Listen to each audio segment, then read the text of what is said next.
conseil municipal. Le procédé à l'appel nominal. Donc, Souila Bakour est excusée, représentée par Denis Sago. Karima Baziz. Présente.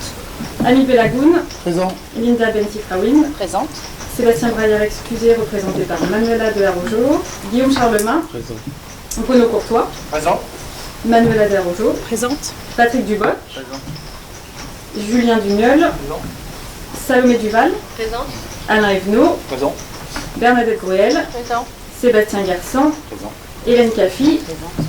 Cécilia Cotan est excusée, représentée par Julien Salé. Tamer Cotan est excusée, représentée par Hélène Caffi. Pascal Lemoyle. Présent.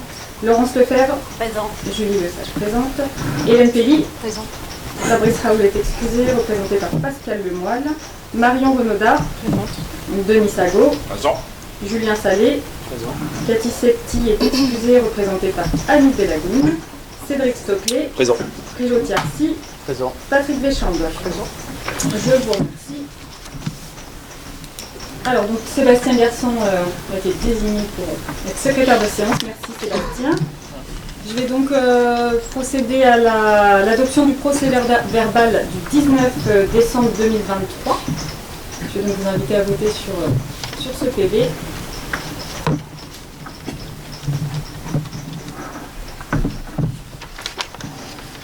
29 votes pour, c'est donc adopté, je vous remercie. L'adoption de la présente réunion, pareillement, je vous invite à voter.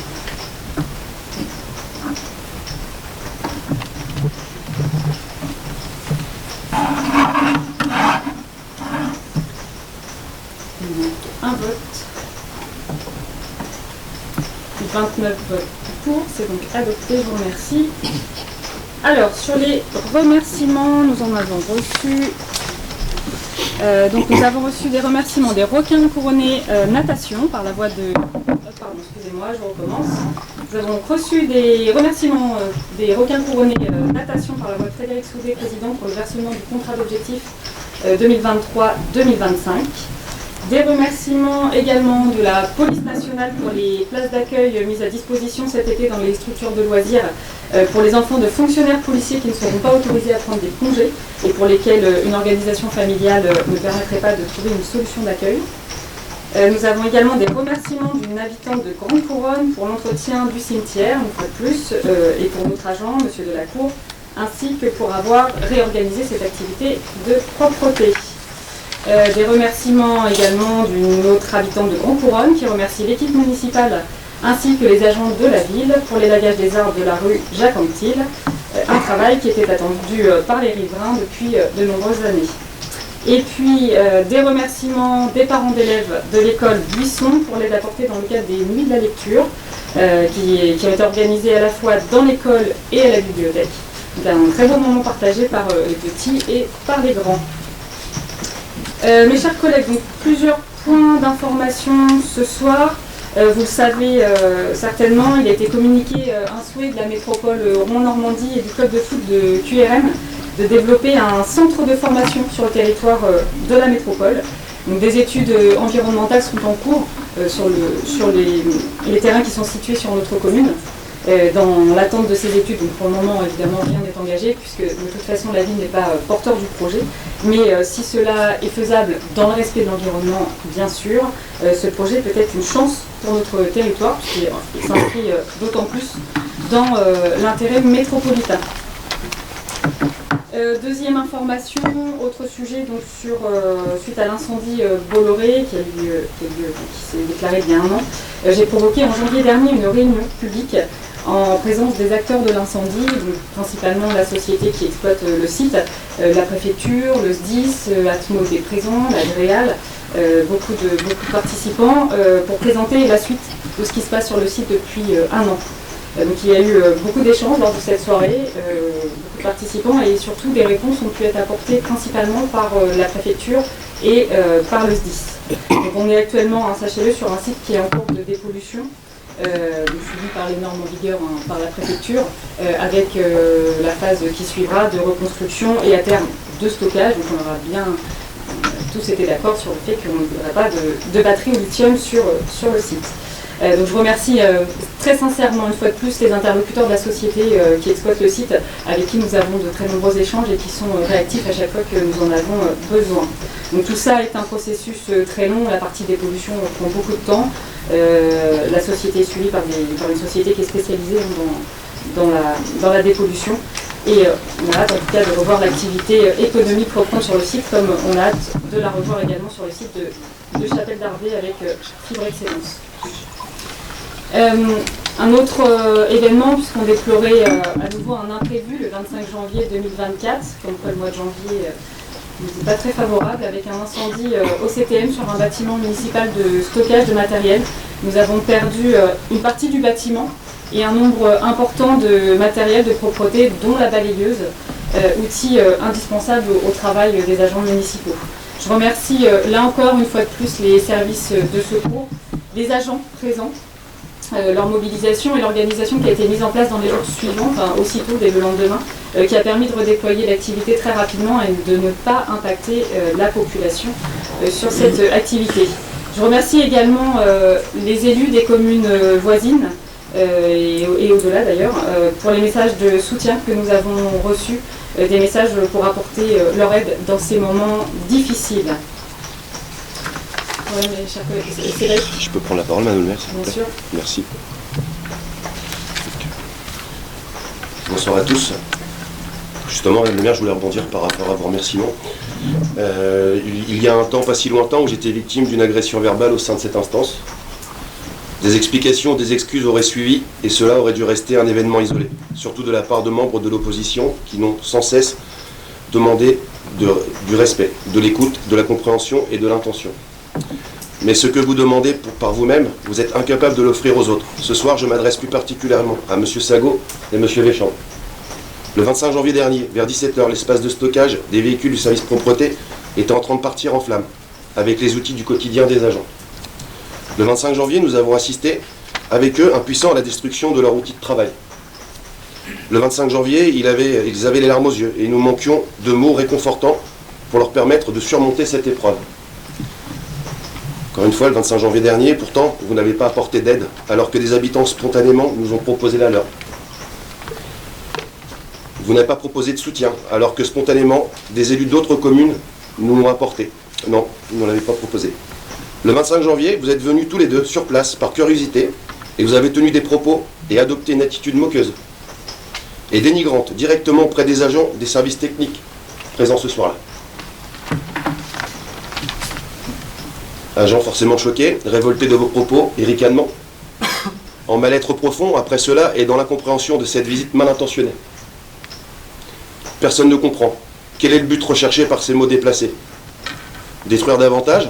Piétiner les valeurs de la solidarité et du professionnalisme que ces mêmes agents ont montré ce soir-là? Mettre à mal tout le travail de la DRH qu'elle effectue sur la qualité de vie au travail et aller crier après sur les marches de la mairie que les agents ici sont maltraités par les équipes en place? Ce soir-là, vous n'avez pas été digne de votre mandat d'élu dans cette commune. En faisant cela, vous l'avez desservi une nouvelle fois. Je demande que vous formuliez des excuses pour cette attitude inacceptable. J'étais présent. Je conclurai en félicitant et remerciant chaleureusement toutes les personnes réellement mobilisées ce soir-là. Les pompiers, les agents municipaux, les habitants, Madame le maire, les élus présents, qui ont immédiatement vérifié avec les équipes comment surmonter ce drame et avancer ensemble vers une reconstruction. Merci de votre écoute. Oui. Merci Cédric pour ces propos auxquels je m'associe bien sûr, et encore merci aux agents qui sont mobilisés. Denis ? Pardon. Je suis assez... Mais bonsoir mes chers collègues. Je suis assez abasourdi parce que je viens d'entendre. On n'est pas venu par curiosité malsaine, on est venu parce qu'on nous a alertés. Et on est reparti à partir du moment où les pompiers nous ont demandé de repartir, vu qu'il y avait des émanations des odeurs. D'ailleurs, même les élus présents, Julie et vous autres, vous êtes écartés, vous êtes partis dans les services. Je n'arrive pas à saisir où il y a eu des paroles et des ricanements. Loin de moi, c'est absolument pas dans mon tempérament. J'étais même plutôt... j'ai vu effectivement la détresse dont tu parles sur sur les employés présents. Effectivement, ils étaient très marqués par ce qui se passait. Donc je ne peux pas valider ce dont on me reproche. Il n'y a pas eu du tout de paroles et de gestes déplacés, de paroles déplacées. Enfin, en tout cas, pas de ma part. Je laisserai Patrick prendre la parole aussi, parce qu'on est attaqué directement. Donc non, pas de gestes déplacés, pas de présence déplacée. Bien au contraire, nous sommes couronnés. Quand il y avait eu l'incident de Bolloré, l'incendie de Bolloré, j'avais même appelé Julien Sage pour proposer toute mon aide, si besoin. Là, on nous demande de partir, nous sommes repartis, bien évidemment, en répondant aux mesures de sécurité proposées. Donc, je ne comprends pas du tout cette intervention et je m'en porte à faux.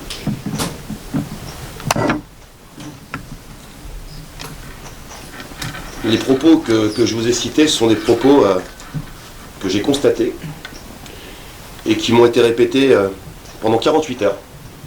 Ce ne sont pas des propos que j'ai inventés.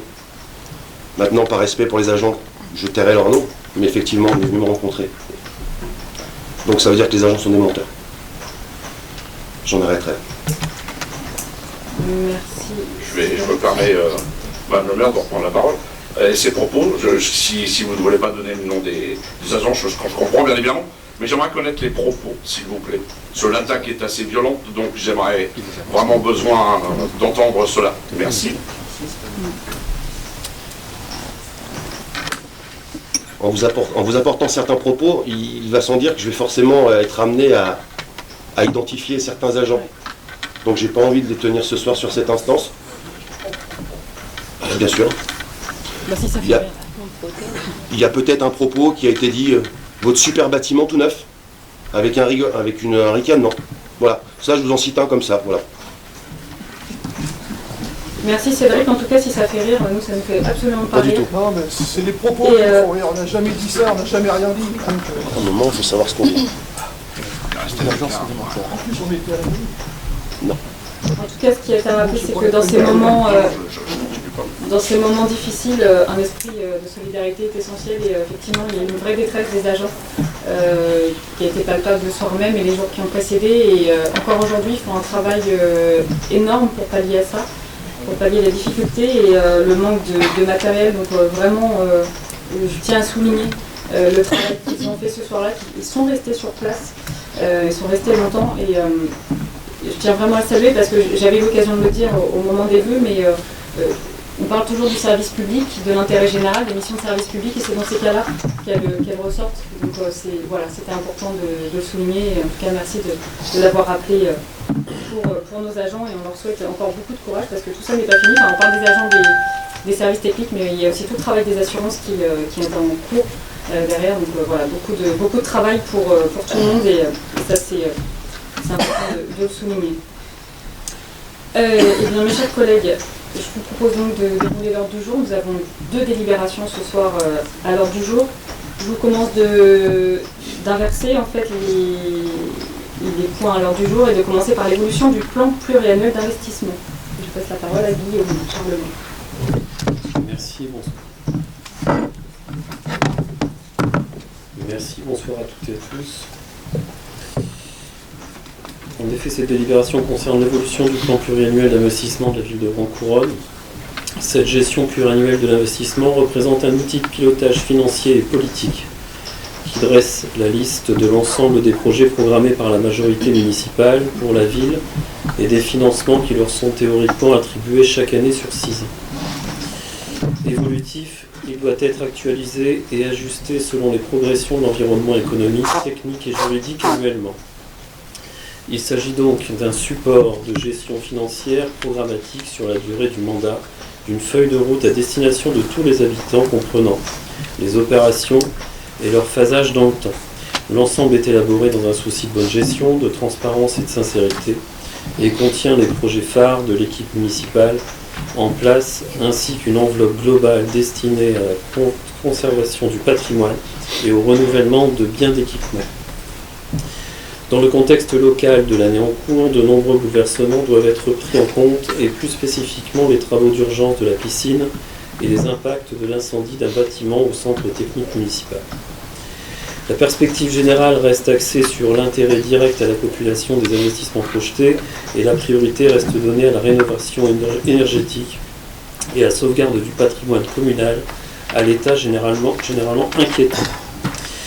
Pour rappel, le PPI est ajusté pour la période 2024-2026 en considération des capacités financières très dégradées de la commune, dont le budget est lourdement affecté par l'emprunt, et des charges de fonctionnement qui, bien que raisonnées, sont rattrapées par une inflation forte. Il est proposé donc d'adopter ce projet pluriannuel qui vous est annexé pour 2024, 2025 et 2026. Merci Guillaume. Est-ce qu'il y a des remarques sur cette délibération du PPI? Oui. Par rapport à cette délibération, j'ai entendu aimer de M. Charlemagne concernant le bâtiment du CTM, auquel il ne faut aucun doute, je vous le dis.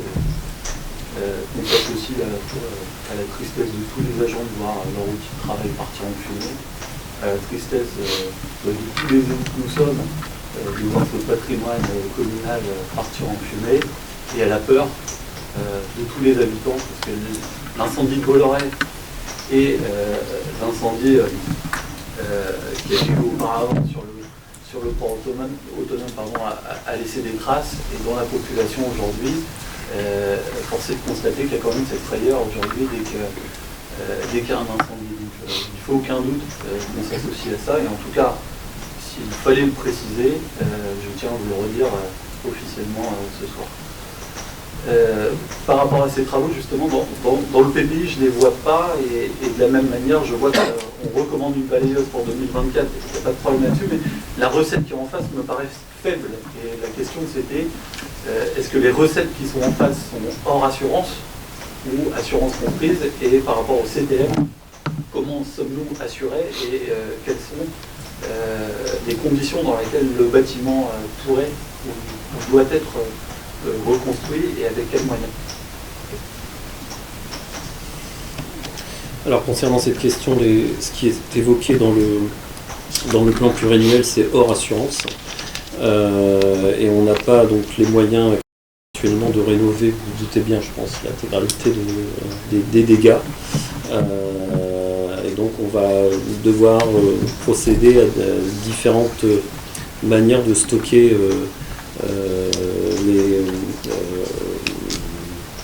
les biens que nous avons. On a 2 assureurs qui sont censés nous épauler pour le véhicule et les bâtiments, et l'expertise est en cours.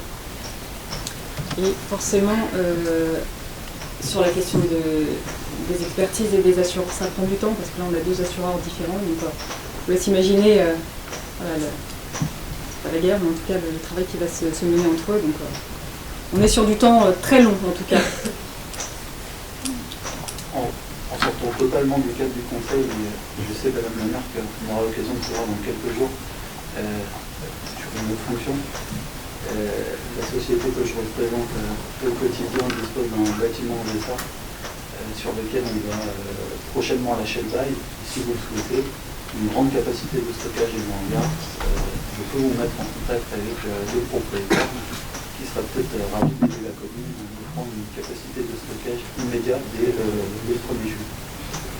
Et on aura l'occasion d'en parler. Tout à fait, merci. Est-ce qu'il y a d'autres remarques sur cette délibération, sur ce PPI qui évolue forcément? Pas de remarques, donc je vais mettre aux voix le PPI.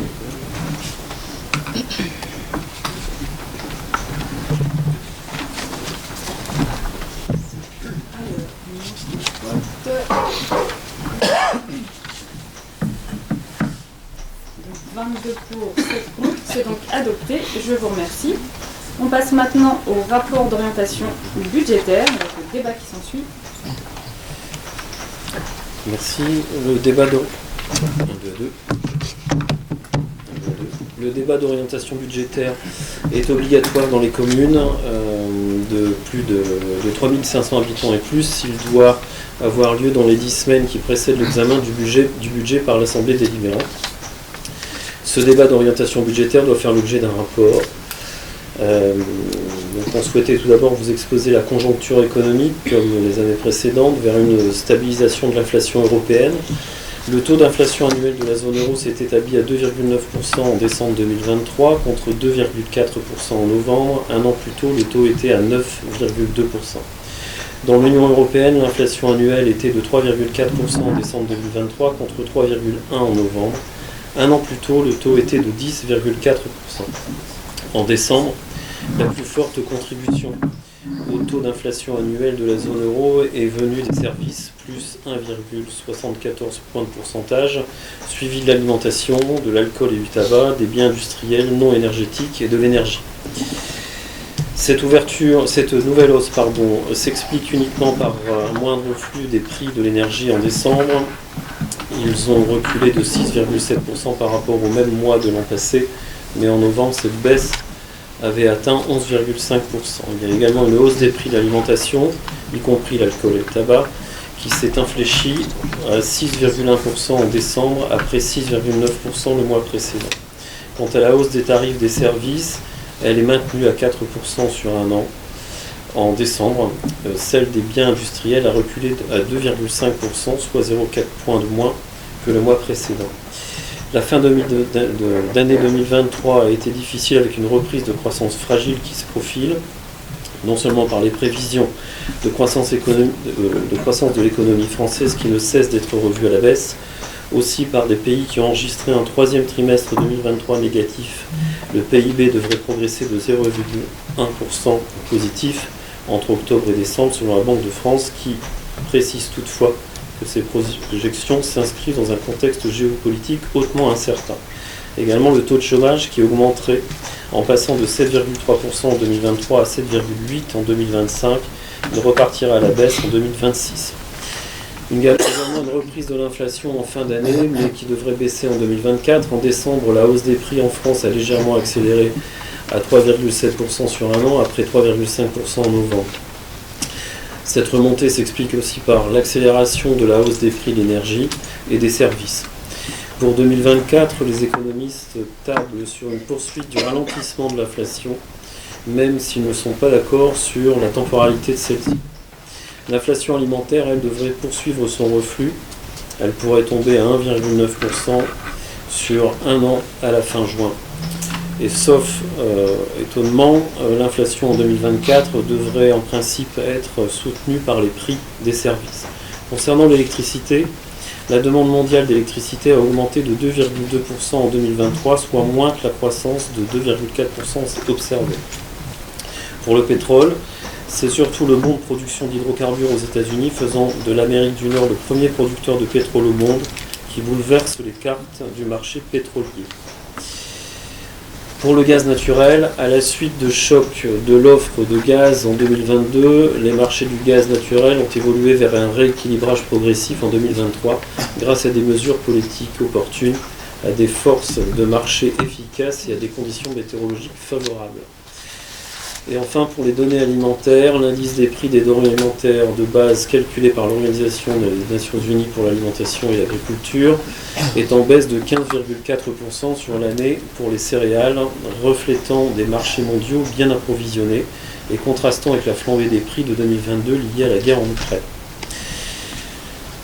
Au niveau de la loi de programmation des finances publiques 2003-2027, 5 points sont à retenir. L'enveloppe maximum des concours financiers de l'État aux collectivités est fixée à 54,95 milliards d'euros en 2024. L'instauration d'un objectif d'évolution des dépenses réelles de fonctionnement au niveau national afin de contribuer à les collectivités à un effort de réduction du déficit public et maîtrise de la dépense publique. Cet objectif d'évolution des dépenses réelles de fonctionnement pourra être suivi par les collectivités territoriales qui le souhaitent.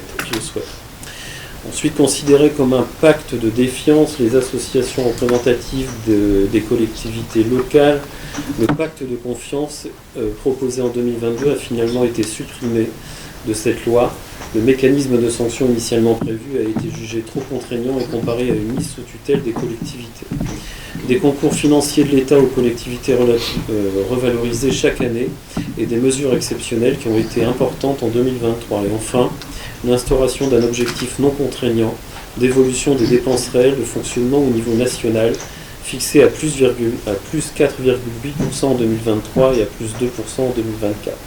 Concernant la loi de finances 2024, 6 points sont à retenir. D'abord, une réforme des indicateurs financiers qui se poursuit pour le potentiel fiscal avec une fraction de correction qui dépasse 90% à 80%, et pour l'effort fiscal qui voit sa fraction de correction passer de 100% à 90%. Un abondement également stable des dotations de péréquation verticale, des fonds de péréquation qui restent stables, une suppression une clé de répartition reconduite à l'identique en 2024, un coefficient de revalorisation forfaitaire des bases de fiscalité de 3,90% en 2024 et une loi de finances de soutien à l'investissement local vert, une nouvelle annexe pour favoriser une transition écologique. Concernant la commune, au niveau des recettes du budget global, je vous épargne la lecture du tableau, je ne sais pas si elle peut être affichée. Concernant les impôts et les taxes, retenons un total pour le BP de 2019 de 16 800 000 euros et pour le BP de 2024 de 18 232 000 euros. La fiscalité communale, c'est l'attribution de la compensation et de la dotation de solidarité communautaire qui constituent les principaux postes de recettes de la ville de Grand Couronne. L'attribution de compensation a pour objectif de neutraliser les transferts de fiscalité et de compétences entre les communes membres et la métropole Rouen-Normandie. La dotation de solidarité communautaire est attendue à 284 716 euros. Le Fonds national de garantie individuelle de ressources est quant à lui stable. Le Fonds national de péréquation des ressources intercommunales et communales, quant à lui, pour rappel, sont bénéficiaires l'ensemble des intercommunaux de la métropole classés selon un indice synthétique composé à 60% du revenu par habitant.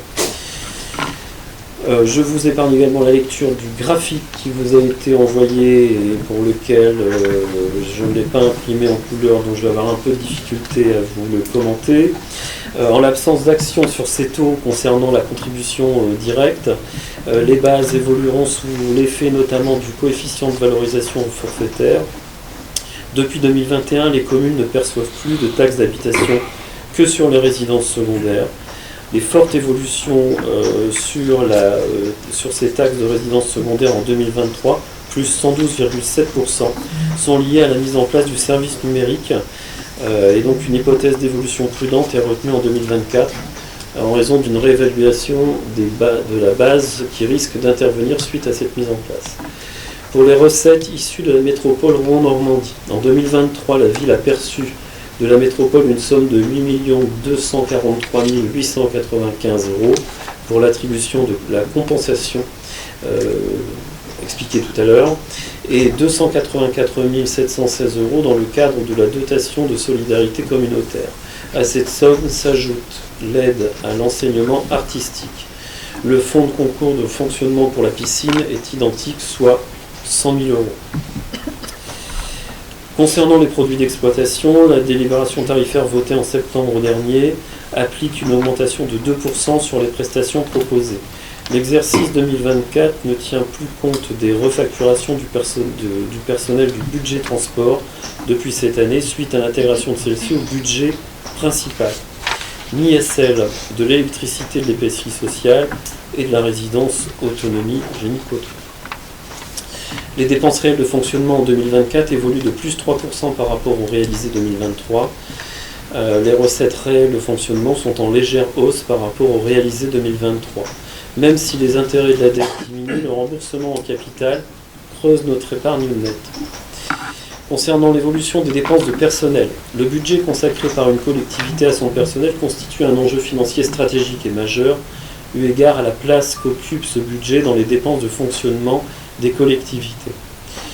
Concernant Grand Couronne, en 2024, les dépenses de personnel représentent un peu plus de 60% du budget. Elle augmente en 2024 de 3,07% par rapport au réalisé 2023, alors qu'elles avaient diminué de 3% en 2023. Elles tiennent compte, entre autres, d'une revalorisation du point d'indice, mais aussi des changements d'échelon des personnels municipaux. Cette gestion prévisionnelle des emplois est impactée par ces augmentations de rémunération et nécessite de poursuivre une rationalisation du fonctionnement des services. L'élaboration, le suivi et la maîtrise de la masse salariale justifient une attention constante. Les différentes revalorisations intervenues en 2023 sont les suivantes. Relèvement de l'indice minimum de traitement. Attribution de points d'indice majorés différenciés pour indice brut de 367 à 418. Revalorisation du SMIC. Relèvement de l'indice minimum de traitement. Revalorisation du point d'indice. Élargissement du champ d'application du complément de traitement indiciaire à d'autres agents publics et prolongation de la JPA. Concernant l'évolution du nombre d'agents titulaires, on retiendra une baisse de 45 agents entre 2013 et 2023. Et pour la pyramide des âges dont je vous épargnerai la lecture, on retiendra un effectif homme d'un tiers et de femmes de 2 tiers pour la commune de Grand-Couronne, que ce soit des personnels titulaires ou des personnels contractuels, on est à peu près sur les mêmes taux. La capacité d'autofinancement de la ville représente quant à elle l'excédent de ressources internes dégagé par l'activité de la ville et se doit d'être amélioré en augmentant les efforts de fonctionnement, moins de dépenses et plus de recettes, afin de pouvoir réaliser des investissements sans appel à l'emprunt. La capacité d'autofinancement, appelée aussi épargne brute, est affectée à la couverture d'une partie des dépenses d'investissement. Elle est de 2 581 000 € à la fin 2023, mais celle-ci doit être analysée avec l'équilibre du budget. En effet, les opérations d'ordre budgétaire contribuent à cet équilibre. Concernant l'endettement de la ville de Grand-Couronne, les charges financières se composent pour 2024 d'intérêts à hauteur de 487 412 € en comptabilisant les intérêts courus non échus et le remboursement en capital pour 2 211 048 € hors ligne de trésorerie. Ce qui signifie concrètement qu'en 2024, 2025 et 2026, nous sommes amenés à rembourser au minimum 2 555 000 € par an concernant la dette. Cette dette de la ville de Grand-Couronne est composée de 4 lignes pour un capital restant dû de 14 965 000 € au 31/12/2023. Le taux moyen est de 3,25% pour une durée de vie résiduelle de 9 ans et 9 mois. L'encours est composé à 100% d'emprunt à taux fixe permettant une bonne visibilité sur les flux futurs. Concernant le profil d'extinction de la dette de Grand-Couronne, on retiendra une dette à rembourser d'un montant minimal de 2 500 000 € par an jusqu'à 2028 compris et 700 000 € par an jusqu'à 2034.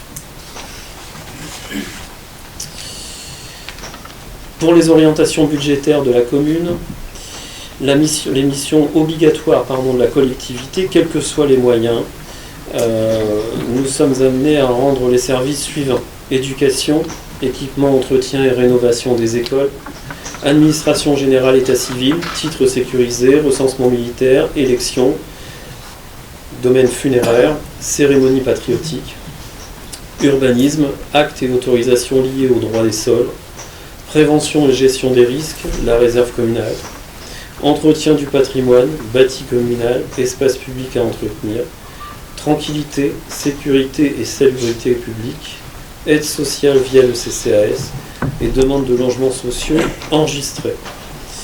Concernant les missions facultatives, à périmètre constant, il faut prévoir des moyens également pour assumer les services complémentaires existants, tels que le périscolaire extrascolaire, restaurant, centre de loisirs, locaux jeunes, espaces d'accueil périscolaire, petite enfance, multi-accueil, relais petite enfance, aire de jeu, culture, bibliothèque, ludothèque, salle de spectacle, soutien au conservatoire à rayonnement départemental, animation de la ville, programmation culturelle traditionnelle, quartier d'été et d'hiver, les estivales, animation spécifique dans les QPV, quartier prioritaire de la ville, sport, animation sportive, nombreux équipements sportifs, dojo, terrain de rugby, terrain de football, salle de remise en forme, piscine olympique, cours de tennis couvert et extérieur, halle de pétanque, gymnase omnisport,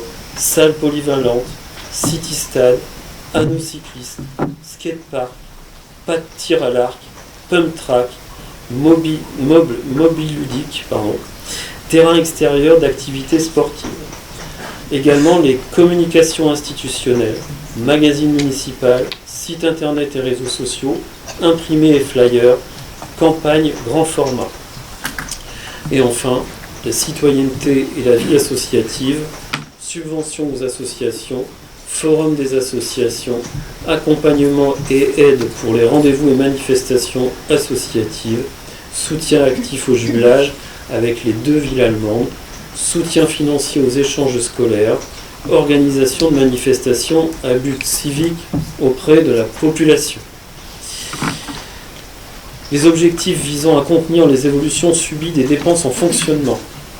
Les impacts liés au bouleversement économique qui ont débuté il y a près de 2 ans ont été soit immédiats, comme pour les dépenses d'énergie, soit progressifs et ressentis jusqu'au terme de l'année 2023, comme pour les dépenses de matériaux ou d'alimentation.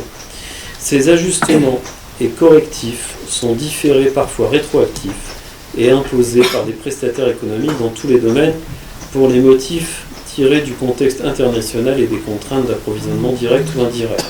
Cette tendance au réajustement n'est pas terminée et est prise en compte en 2024. Les coûts affectés aux achats publics et ceux liés aux consommations de fluides restent élevés et l'amélioration de la situation, notamment sur le gaz ou l'alimentaire, sera constatée avec plusieurs mois de décalage au niveau communal. Ces améliorations seront néanmoins rattrapées par les hausses de l'électricité ou encore des assurances dont les conditions et les primes sont nettement plus défavorables d'année en année.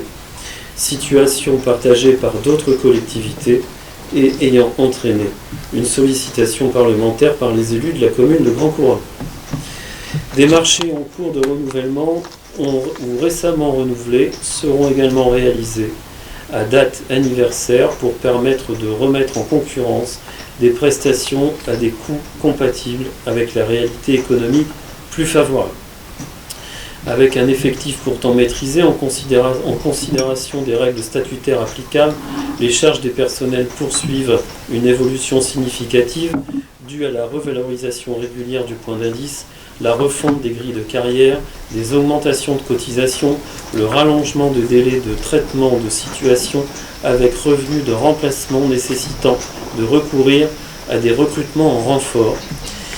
Le contrôle de ces dépenses ne peut être ajusté que par des mesures externes au déroulé de carrière et à la rémunération, c'est-à-dire en différant des recrutements ou en réévaluant les nécessités de remplacement. Sur le plan des dépenses en matière d'accompagnement, une augmentation résulte également de la nécessité d'une présence plus forte auprès de la population et de davantage de services de proximité en cette période contrainte économiquement. La subvention du CCAS est donc plus élevée et les dispositifs dans les quartiers plus nombreux. L'objectif sur le budget 2024 est toujours celui d'un maintien complet des services publics proposés, sans impacter, dans les mêmes proportions que l'inflation, les tarifications des activités et des services rendus. Par ailleurs, si la conjoncture économique doit évoluer plus favorablement que les 2 dernières années, l'expérience montre que les aléas en matière doivent être intégrés et anticipés pour être contenus et surmontés. Surtout lorsque les mesures de soutien aux collectivités comprennent des caractéristiques et conditions qui ne permettent pas à la ville de Grand-Couronne d'en bénéficier. Le budget 2024, qui prend en compte les effets prolongés de la dégradation économique des 2 années passées, vise donc la pérennité de la qualité du service public rendu à la population, ainsi que la préservation et le développement des carrières des agents. Concernant les objectifs réajustés des dépenses d'investissement, la volonté de résoudre les difficultés énergétiques des bâtiments communaux est un souhait. Je suis désolé si Siri me répond alors que je ne me pose aucune question. A été voulu pour planifier dans le PPI que nous avons voté tout à l'heure. Ces travaux puisque aucune expertise de l'ensemble du patrimoine immobilier, et notamment celui affecté à l'usage du public, n'avait été réalisée à ce jour. La mise en place de schémas immobiliers pluriannuels a cependant dû être différée en raison des circonstances locales intervenues dans l'année. En effet, 2 événements majeurs bouleversant les projets d'investissement prévus initialement sont la mise en évidence de l'arrêt technique de la piscine et l'incendie d'une partie du local de stockage de véhicules au centre technique municipal, entraînant la perte d'une balayeuse et 4 véhicules. L'endettement très élevé de la commune ne permet ni de recourir à l'emprunt, ni de dégager suffisamment d'épargne pour réaliser les projets d'investissement. Le financement est donc réalisé grâce à l'effort de conservation des réserves qui a permis d'absorber les coûts imprévus et à l'effort de recherche de subventions. La municipalité réajuste pour 2024 les projets d'investissement dans un esprit de prudence compte tenu de tous les aléas qui s'enchaînent depuis le début du mandat. Crise sanitaire, crise énergétique, inflation, piscine, nombreuses réparations dues à la vétusté des bâtiments, notamment des toitures, incendies au CTM. Le plan pluriannuel d'investissement adapté prévoit à titre principal les investissements donc suivants. Une poursuite de la renaturation de la cour de Victor Hugo élémentaire et de nouveaux bâtiments d'accueil dédiés aux périscolaires. L'acquisition d'une balayeuse, le renouvellement de la flotte automobile, la mise aux normes du terrain de rugby, des travaux d'accessibilité à poursuivre pour pallier ce qui aurait dû être réalisé depuis 2015, des aménagements d'espaces publics, d'une renaturation de la cour de l'école Ferdinand Buisson, la modernisation de l'accueil de la mairie, l'amélioration des aménagements du cimetière de Grand Couronne, le développement de la vidéoprotection, des travaux dans les 2 églises, des investissements numériques pour remplacer le parc informatique vétuste et permettre le raccordement à la fibre de l'école élémentaire et maternelle Picasso et de la ludothèque. Enfin, concernant les orientations budgétaires en recettes, la fiscalité sera contenue par le taux communal appliqué et la réévaluation des tarifs pratiqués pour services rendus préservés avec l'application d'un taux faible, éloigné de la réalité de l'inflation connue en 2023, afin de ne pas impacter les habitants de Grand Couronne. La priorité est donc donnée en 2024, comme cela a été effectif en 2023, aux recherches de recettes en fonctionnement et en investissement auprès des partenaires institutionnels et grâce à une élaboration soignée et argumentée des dossiers de financement présentés. Une veille relative aux appels à projets et aux subventions thématiques est mise en place et une démarche relative au mécénat est accentuée. Comme les années antérieures, un travail est poursuivi concernant la maîtrise des charges, la négociation des devis, la réactualisation des marchés en cours, la mutualisation des moyens et le changement de pratique. Je vous remercie de votre attention. Merci pour cette présentation très claire du rapport d'orientation budgétaire. Est-ce qu'il y a des remarques, des interventions? Denis Sago. Madame la maire, mes chers collègues, nous voudrions tout d'abord remercier les services pour la préparation de ce document d'orientation budgétaire. Il est donc question ce soir, Madame la maire, de la préparation du budget 2024, qui, pour la première fois depuis près de 20 ans, n'est pas voté en décembre de l'année précédente, mais en cours d'année. Vous avez souhaité commencer vos propos en rappelant le contexte économique national et européen, oubliant au passage de parler de la tragique situation de l'Ukraine et du conflit israélo-palestinien qui fait chaque jour toujours plus de morts et qui n'est pas sans influence sur les politiques nationales et européennes. Rappelons que c'est cette crise en Ukraine qui a contribué à l'explosion des coûts de l'énergie. De la même manière, nous pensons qu'il aurait été opportun d'accentuer votre propos sur les inégalités dans notre pays. Alors que les plus riches sont de plus en plus riches et que les inégalités augmentent, nous ne pouvons plus fermer les yeux. Il est urgent d'aller chercher les richesses là où elles sont et de prioriser l'intérêt général plus que l'égoïsme de quelques-uns. L'urgence sociale est réelle. Les chiffres ne cessent de le rappeler. Les prix à la consommation ont flambé, aussi bien dans l'alimentation que dans l'énergie. L'inflation galope, tout le monde est concerné, les familles modestes et les communes en premier lieu. Monsieur Sago, quand vous dites qu'il faut aller chercher l'argent où il est, prendre aux plus riches, vous parlez de quoi? De la même chose que quand vous dites il faut aller chercher dans le porte-monnaie des couronnés pour payer la prime, par exemple?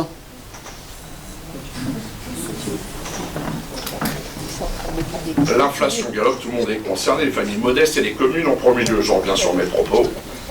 Le constat de l'aggravation de la pauvreté est partagé par l'épicerie sociale, le secours populaire, les restos du cœur ou encore la Fondation Abbé Pierre, qui voit leurs demandes dans les banques alimentaires exploser. Il devient impossible de se loger. Et l'urgence environnementale est plus que jamais présente et elle nous oblige à agir vite.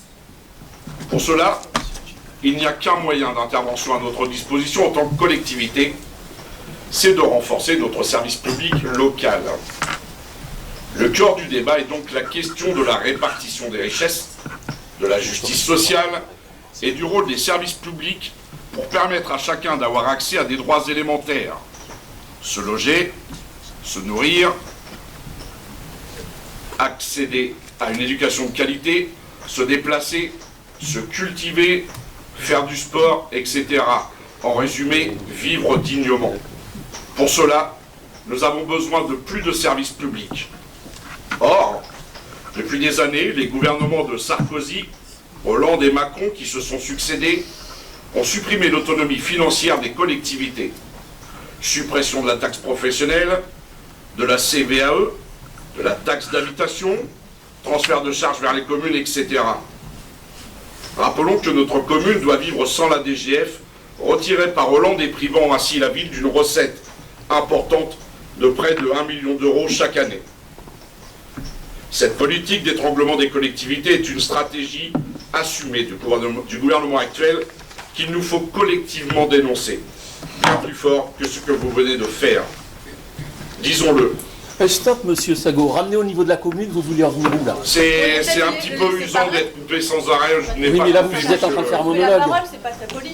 On n'est pas sur un débat. On n'est pas sur un débat là. Oui, mais Ouais, faut je pas fais une en faire intervention pour l'instant. Une phrase. Alors, si vous m'interrogez, vous me permettrez aussi de faire la même chose et de ne pas vous répondre également. C'est... C'est ce que vous faites. Je vais essayer de rester courtois, parce que ça fait déjà 2 attaques successives après les propos diffamatoires de M. Stockley. Donc disons-le, la volonté du gouvernement Macron, c'est d'épargner les plus riches et en même temps étrangler les communes, pourtant on devrait être d'accord là-dessus, et étouffer la démocratie locale. Encore un point dont nous devrions être en parfaite harmonie, me semble-t-il. Voilà ce que nous aurions aimé lire dans votre texte et que nous jugeons comme primordial pour analyser le budget communal. Mais finalement, on dit souvent que qui ne dit mot consent, et que vous vous accommodez peut-être de cette politique macroniste. Nous sommes maintenant à mi-mandat. C'est insultant. Et il est normal de faire un travail d'évaluation de la politique que vous menez. Pour cela, nous avons repris vos déclarations. Je vais vous les rappeler car elles datent un peu, mais c'est le discours que vous avez prononcé lors de votre premier débat sur les orientations. Objectif de maîtrise des dépenses de fonctionnement. Dans le cadre du premier budget de cette nouvelle mandature proposée par Julie Lesage et son équipe, différents objectifs ont été fixés par ces élus. La masse salariale au sein de la municipalité de Grand-Couronne est d'ores et déjà une dépense conséquente pour le budget communal de la ville, mais le premier souhait de la majorité est d'en maîtriser le coût en dépit des contraintes réglementaires et des besoins, et ou en valorisant le travail des agents de la commune. Depuis la prise de fonction de la nouvelle majorité, il y a 4 mois seulement, les élus traquent les dépenses de fonctionnement inutiles, et ce dans tous les secteurs. Ainsi, de l'argent pourra être économisé en mettant en place une réelle politique de gestion du parc automobile, ou bien encore en revoyant l'offre de téléphonie, les contrats de prestation ainsi que les dépenses liées au fluide. Grâce à cette économie substantielle, il sera ainsi possible d'offrir à tous les grands couronnés une meilleure qualité de service et d'encourager les actions associatives et commerciales, participant ainsi au dynamisme de notre ville. Nous sommes maintenant 3 années plus tard, et je dois dire que les promesses ne sont pas tenues. Vous déclariez vouloir diminuer les dépenses de personnel. Bilan, elles ont flambé. C'est plus de 60% de notre budget contre 54% auparavant. Vous aviez annoncé une baisse des dépenses de fonctionnement. Deuxième objectif, encore raté. Les dépenses se sont accélérées et pire, nous sommes quasiment au point de rupture. Pardon, très proche de l'effet ciseau entre la courbe des dépenses et celle des recettes. Vous deviez transformer le parc automobile de la ville. Là aussi, c'est à côté de la cible. En achetant des voitures Bolloré, dont la ville de Paris ne voulait plus, vous avez cru faire une bonne affaire. Bilan, elles ne roulent plus. Et ce n'est pas faute de vous avoir prévenu lors d'un conseil municipal. Il vous faudra même ajouter des augmentations du budget pour les dépenses de carburant lors d'un budget supplémentaire. La planète attendra. Seule promesse tenue, la fiscalité.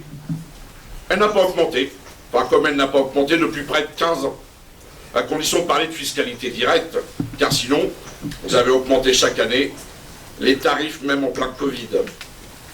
Bref, vous le voyez Madame la maire, le compte n'y est pas et les promesses ne sont pas tenues.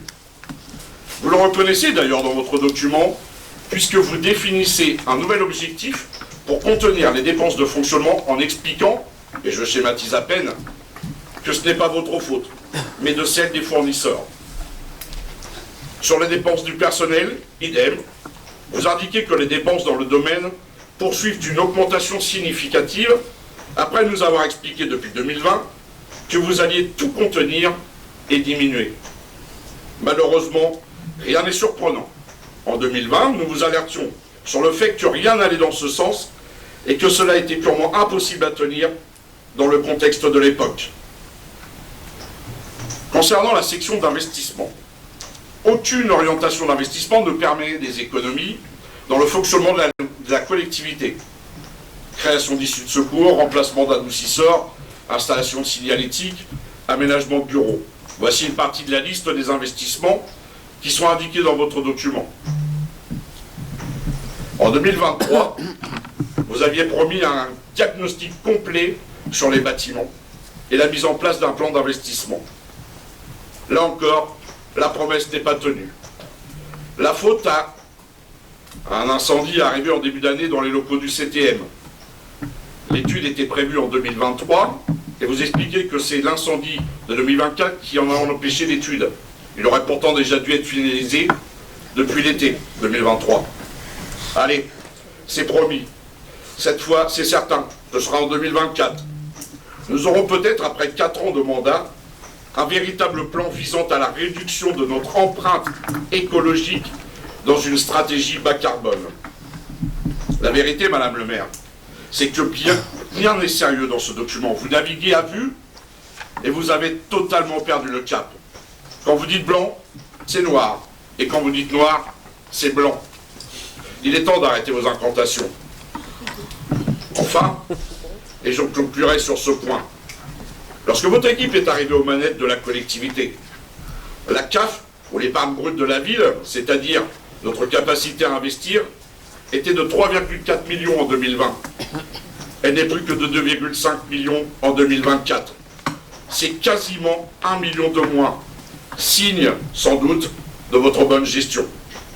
Je vous remercie. Merci. Jojo, une intervention. Je vais quand même pouvoir intervenir, Monsieur Salot, malgré tout. Avec plaisir. Alors, merci Madame le maire. Nous débattons ce soir des orientations budgétaires de la commune pour 2024 et le PPI pour 2024-2026. Ces 3 années restantes seront forcément bouleversées par les travaux de la piscine.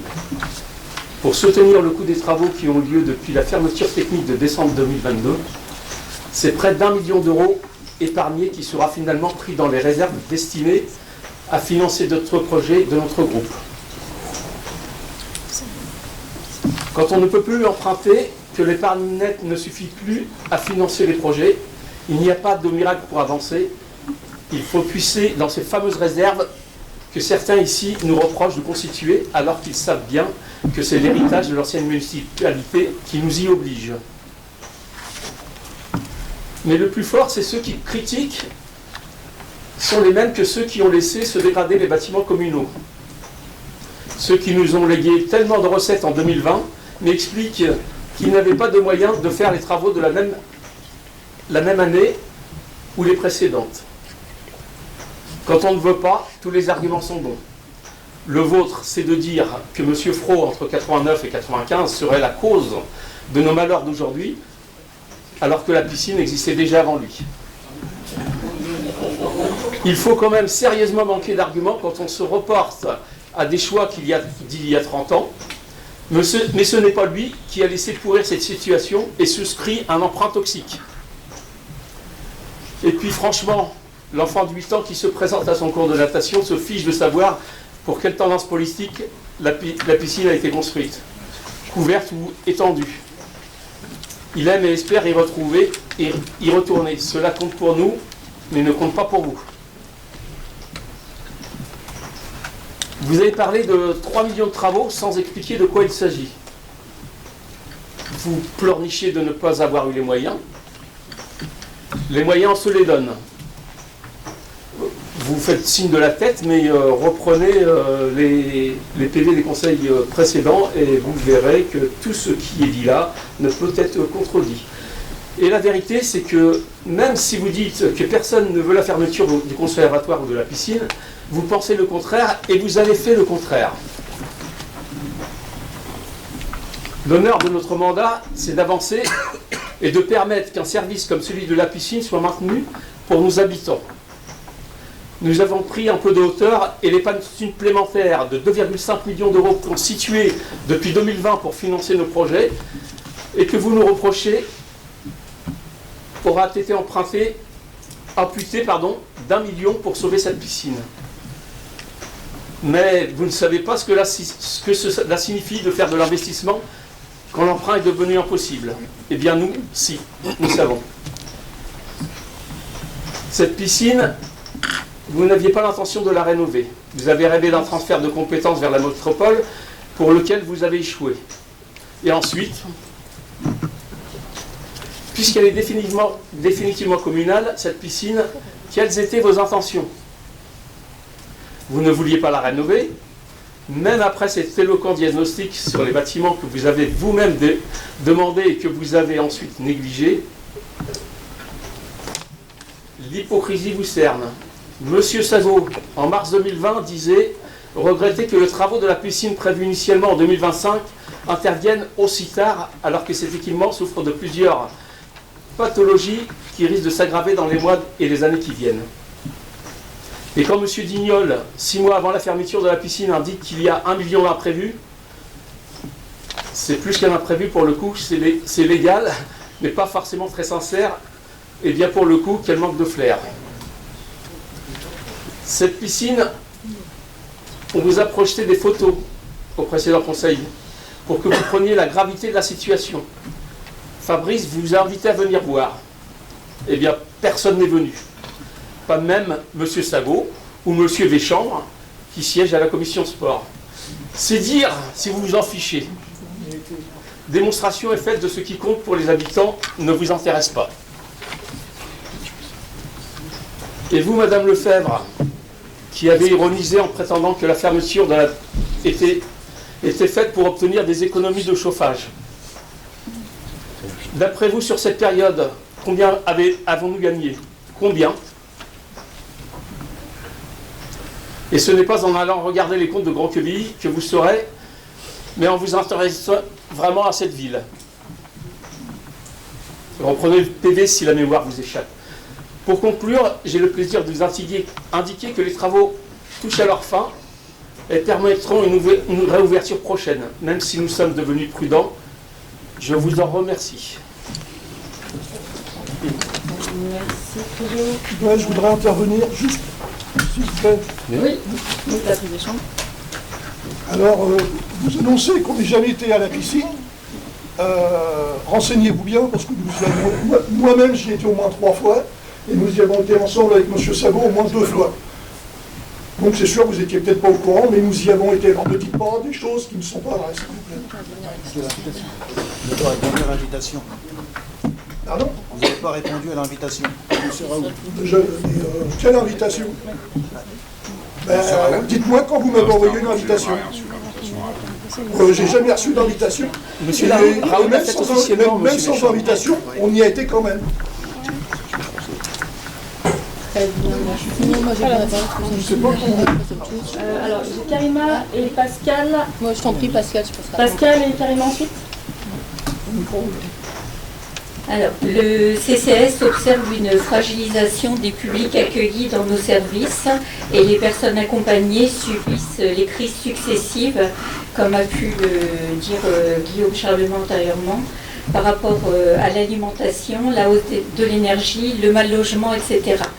Donc, afin d'éclairer les débats sur le budget de la collectivité, je souhaite vous apporter des éléments objectifs sur les fonds qui seront employés par le CCAS pour permettre au pôle des solidarités d'intervenir le plus précocement et le plus efficacement possible en faveur des publics les plus vulnérables, d'accueillir davantage de personnes dans le cadre de l'aide alimentaire, d'accorder des secours ou des prêts selon des critères définis dans le règlement des aides facultatives du CCAS, bien sûr en respectant les principes d'équité, de protéger les femmes victimes de violences intrafamiliales, de mettre à l'abri des personnes en situation de régularisation, de réaliser des travaux ou des changements de matériel dans nos locaux vieillissants en vue d'améliorer le confort et l'accueil des personnes, que ce soit à la résidence autonomie ou à l'épicerie sociale et solidaire.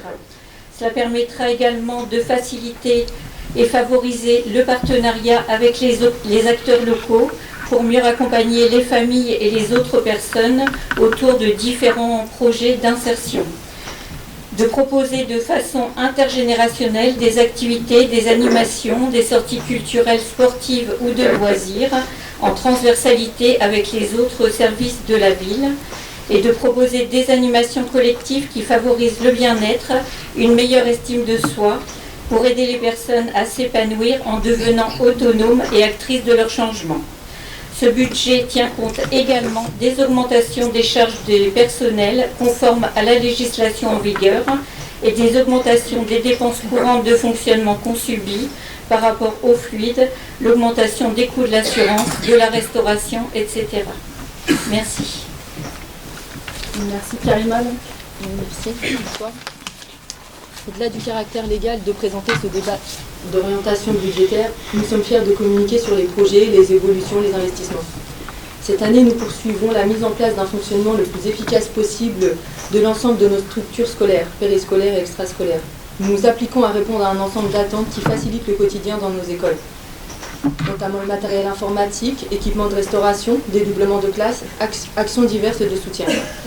Nous avons amélioré la formule d'inscription et de paiement des factures des cantines et sommes restés fidèles à nos principes de ne pas impacter le coût réel de l'inflation subie en matière de restauration scolaire depuis 2022. En 2024, ce sera encore le cas, et nous connaissons la justice sociale et les difficultés sociales. Le nombre de repas augmente, leur coût évidemment lui aussi, et c'est près de 36 000 € qui seront supportés par la ville en complément des sommes déjà versées au CIVU, plus de 660 000 €. Car nous avons le souci de permettre à chaque enfant de se restaurer sans que cela soit un luxe. Et l'adaptation tarifaire avec le taux de participation permet cela. En termes d'investissement, l'isolation thermique de l'école Victor Hugo élémentaire est achevée depuis janvier et sera suivie de la réalisation du bâtiment périscolaire et de la renaturation inscrite en 2023, mais réinscrite en 2024 en raison notamment de problématiques d'amiante ayant différé le démarrage du chantier à Victor Hugo, tout en sachant que les interventions techniques pour cette opération doivent se dérouler en dehors des temps d'enseignement. Nous sommes fiers de donner à cette école une modernisation comme celle-là, forte de valeurs environnementales, thermiques, écologiques, donc réemploi de matériaux et sociales par le biais de chantiers participatifs. La demande de renaturation est désormais voulue sur notre territoire et c'est à l'école Buisson que nous souhaitons ensuite offrir de retrouver des espaces verts et ludiques, mais aussi de réduire les îlots de chaleur. La qualité de vie dans nos écoles est essentielle pour faire de ces années d'apprentissage les meilleures années de la vie de l'enfant. Les orientations budgétaires vont véritablement dans ce sens. Merci. Je conclurai par ces actions, parfois qualifiées de petites actions, mais ayant un fort impact. Celles de l'ombre, celles qui ne sont pas forcément visibles, comme le projet de la nuit de la lecture, porté par des parents, des enseignants et des enfants. Quelle fierté de pouvoir contribuer à la mise en place de ces réalisations, et encore plus quand nous travaillons en transversalité, notamment avec la culture. Je pense aussi à la délégation du sport pour de chouettes projets, mais aussi à la politique de la ville, qui pense des actions de maintien de liens, en proposant des temps forts pour les enfants et leurs familles sur du temps hors scolaire, afin de pouvoir toujours conserver ce fil conducteur avec les familles et les enfants. Prendre ce temps d'observer les difficultés pour y répondre de façon adaptée, cohérente et durable. Comme le plan d'action mené dans une école en faveur de la lutte contre le harcèlement, où les enfants deviennent acteurs et des médiateurs entre pairs. Voilà, ce sont des petites actions pour lesquelles nous prenons ce temps, et que oui, nous connaissons les difficultés sociales. Et que aujourd'hui, un mandat, c'est cela, c'est l'observation, c'est l'écoute, et d'être constamment en action auprès et pour les couronnés. Je voulais aussi conclure, ce n'était pas prévu, mais je n'accepte pas et je rejette totalement votre qualification de macroniste. Donc voilà, je suis engagée et je connais la justice sociale. Merci Karima. Je vais profiter. Linda, Hélène. Je vais continuer sur le péri. Oui, bah vas-y, je reprendrai après. Après. Je reprendrai. Alors, Hélène, Linda, Julien et Alain. Ok. Et Amine. La qualité des services d'accueil périscolaire et extrascolaire est une de nos priorités. Il s'agit de services proposés à la population tout au long de l'année.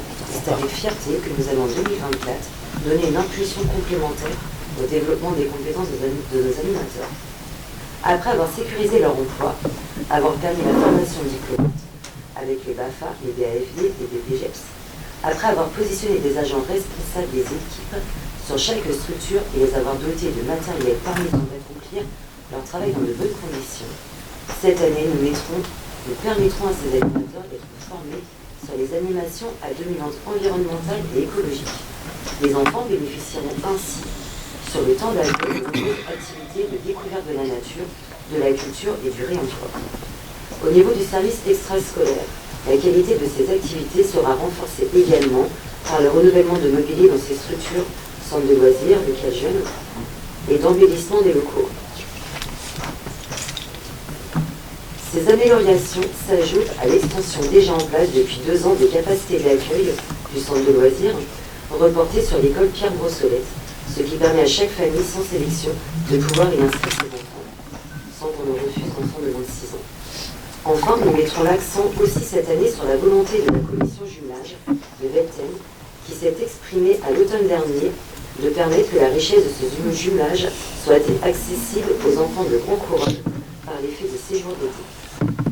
Merci. Merci Linda. Alors moi je vais profiter de ce conseil de mettre en avant la petite enfance à Grand Couronne qui a beaucoup évolué ces dernières années et encore davantage avec l'ouverture du relais de petite enfance pour lequel nous pouvons, chers collègues, nous féliciter d'avoir obtenu un agrément. Donc bravo à nous. D'ailleurs, dès le 16 mars, nous nous retrouvons donc la semaine de la petite enfance avec de nombreuses animations, sans oublier la semaine du bien-être, du 10 au 14 juin. Alors, nous avons le souhait de développer encore les accents parentalité. Donc, de plus, cette année sera celle de la construction commune avec les parents, de ces temps d'échange avec des thématiques diverses autour de l'enfant et de son développement, qui sont très appréciés car ils le fédèrent, informent, protègent et divertissent à la fois. Je veux également mettre en avant la progression des actions portées par nos jeunes élus. Je suis très heureuse qu'il y ait un conseil d'ado, une grande première à Grand Couronne. Nos jeunes sont si investis dans leur mission, donc contente de pouvoir les accompagner sur de nouveaux projets et je remercie les animateurs qui encadrent nos jeunes. Je profite de vous communiquer quelques actions qui vont mener. Ce sont des projets, projets solidaires, intergénérationnels et sportifs, et bien sûr en lien avec les Jeux Olympiques. Aussi environnementaux, grâce au Green Walk, culturels et scientifiques. Nos jeunes d'aujourd'hui sont les adultes couronnés de demain, et il est de notre devoir de les soutenir dans cet épanouissement civique. Voilà, bonne soirée. Merci. Alors, il y avait Julien Dumel. Julien, tu voulais prendre la parole? Oui. Après, il y avait Alain qui avait demandé la parole. Et Amine. Vas-y. Je voulais refiler après le temps de l'enfant. Alors, vas-y, Hélène. Merci. Oui, je voulais me faufiler parce qu'il a beaucoup été question de culture aussi avec le bandeau. Donc, par rapport à ce débat d'orientation budgétaire, pour une prise de position effectivement plus large, aux Pays-Bas, le dirigeant de l'extrême droite déclare que la culture est un passe-temps de gauche. Alors j'adore passer du temps dans la culture, mais ça ne doit pas être le sens donné par ce dirigeant. C'est une déclaration peu surprenante lorsque nous savons depuis longtemps que les partis des extrêmes ont dans le viseur les arts, les sciences et la justice. Un sursis semblerait être accordé au sport. Vous pourrez donc, sous tout régime, vous adonner au bowling par exemple. Mais surtout, prenez garde de ne pas vous blesser, car ces extrêmes vous auront préparé un service de santé à plusieurs vitesses, et peut-être que votre pansement vous le ferez vous-même. Comme promis. Alors pourquoi cette chasse à la culture? Je souhaiterais prendre l'exemple de la lecture, en lien avec mes collègues. Tout comme le sport, la lecture procure du plaisir, aide à oublier les problèmes du quotidien et nous éloigne du stress. C'est ce que nous voulons faire.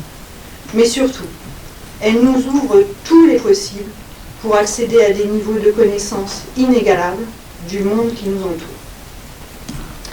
L'illettrisme en quelques chiffres, et surtout des chiffres pour éclairer nos décisions. Selon l'enquête d'information vie quotidienne de 2011, 7% de la population adulte âgée de 18 à 65 ans ayant été scolarisée en France sont en situation d'illettrisme, soit 2 500 000 personnes en métropole. Le prochain rapport est à venir au printemps 2023. Une étude du ministère de l'Éducation nationale, publiée le 6 juin 2023, a révélé qu'un jeune Français sur 10 est en difficulté de lecture et près de la moitié de ces 10% est en situation d'illettrisme. Ces travaux s'appuient sur des textes conduits en 2022 auprès des participants à la journée défense et citoyenneté.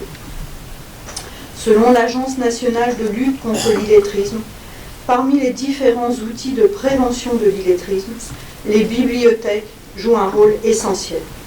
Lecture à voix haute, comptines, accueil de classe, festival de littérature jeunesse. Toutes les actions de médiation qui créent des habitudes de lecture dès le plus jeune âge et au sein des familles participent de la prévention de l'illettrisme.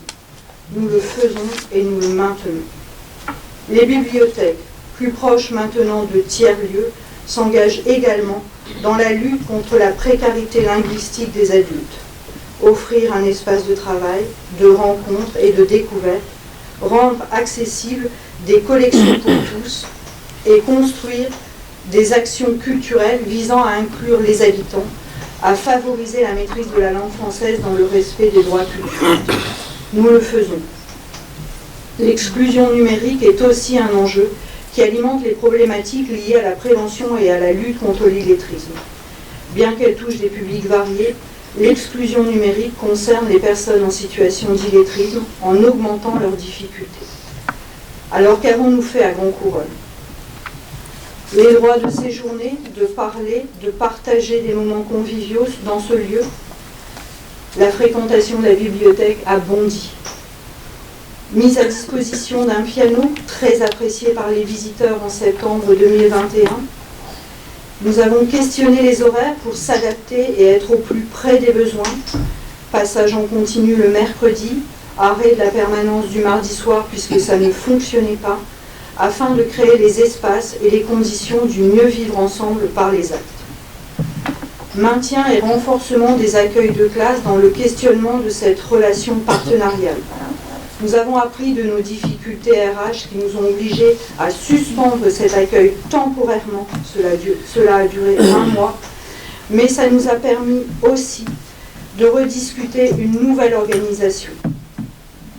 Renforcement des expositions dans ce lieu pour accroître l'accessibilité aux expositions pour un vaste public, expositions grand public, expositions pour ados avec la création de visites pour les 6e, et surtout, inscription gratuite à la bibliothèque et ludothèque.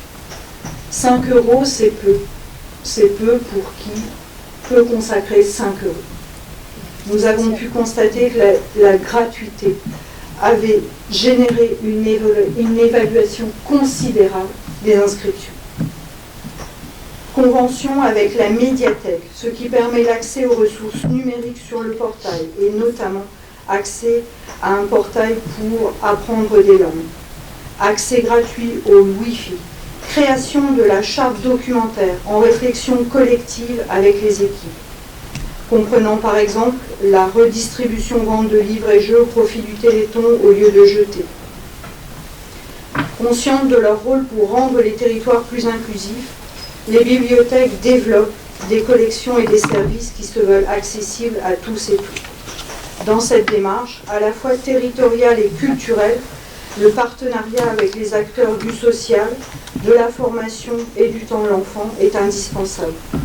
L'accompagnement des personnes en difficulté avec les crimes nécessite que travailleurs sociaux, médiateurs culturels et numériques collaborent pour améliorer leur démarche et la participation de tous les publics.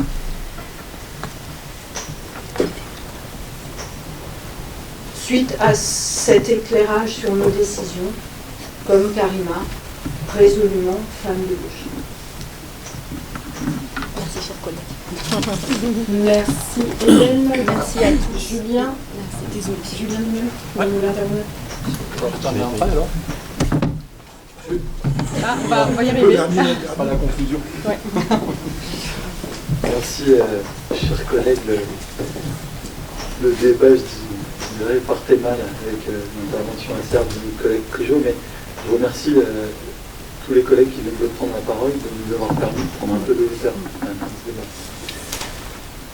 Ce que j'entends dans vos déclarations successives, c'est finalement cette intelligence collective qui existe dans notre collectivité.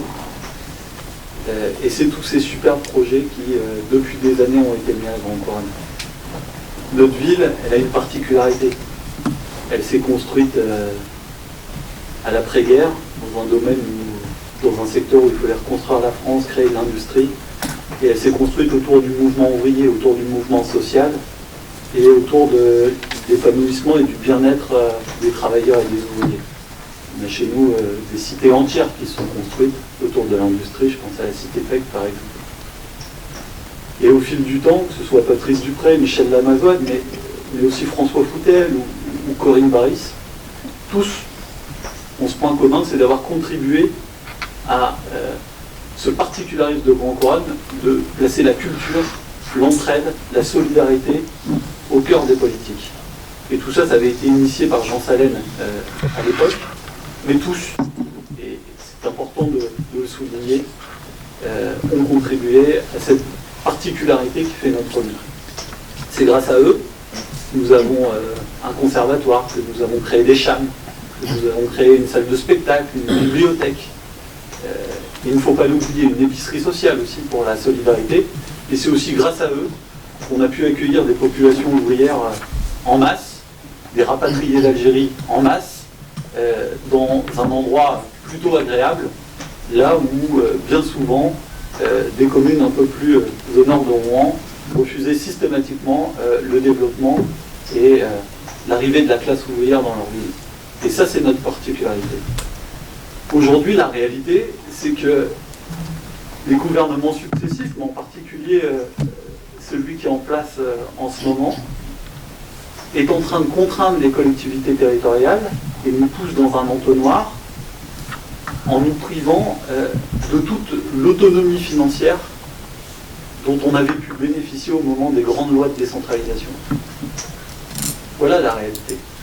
La réalité, c'est que on a développé notre ville avec des équipements que bien d'autres villes n'ont pas, à une période où on avait une économie qui correspondait aux bâtiments qu'on avait et qu'on entretenait, et aux politiques sociales et culturelles que l'on menait. Et la réalité, c'est qu'aujourd'hui, le gouvernement Macron est en train de nous assécher, que l'industrie a reculé, que nos populations sont au chômage, et qu'on nous demande de jouer aux pompiers. Et ça, collectivement, je pense qu'on partagera cette analyse, c'est intenable pour la collectivité. Et c'est à nous, et je pense que l'ensemble des collectivités françaises, en tout cas de gauche, partagent cette analyse, de dire que nous avons besoin d'une grande loi de décentralisation, d'une nouvelle grande loi de décentralisation, qui permettra aux communes de sortir la tête de l'eau et de redonner le pouvoir d'achat aux collectivités que nous avons totalement perdu.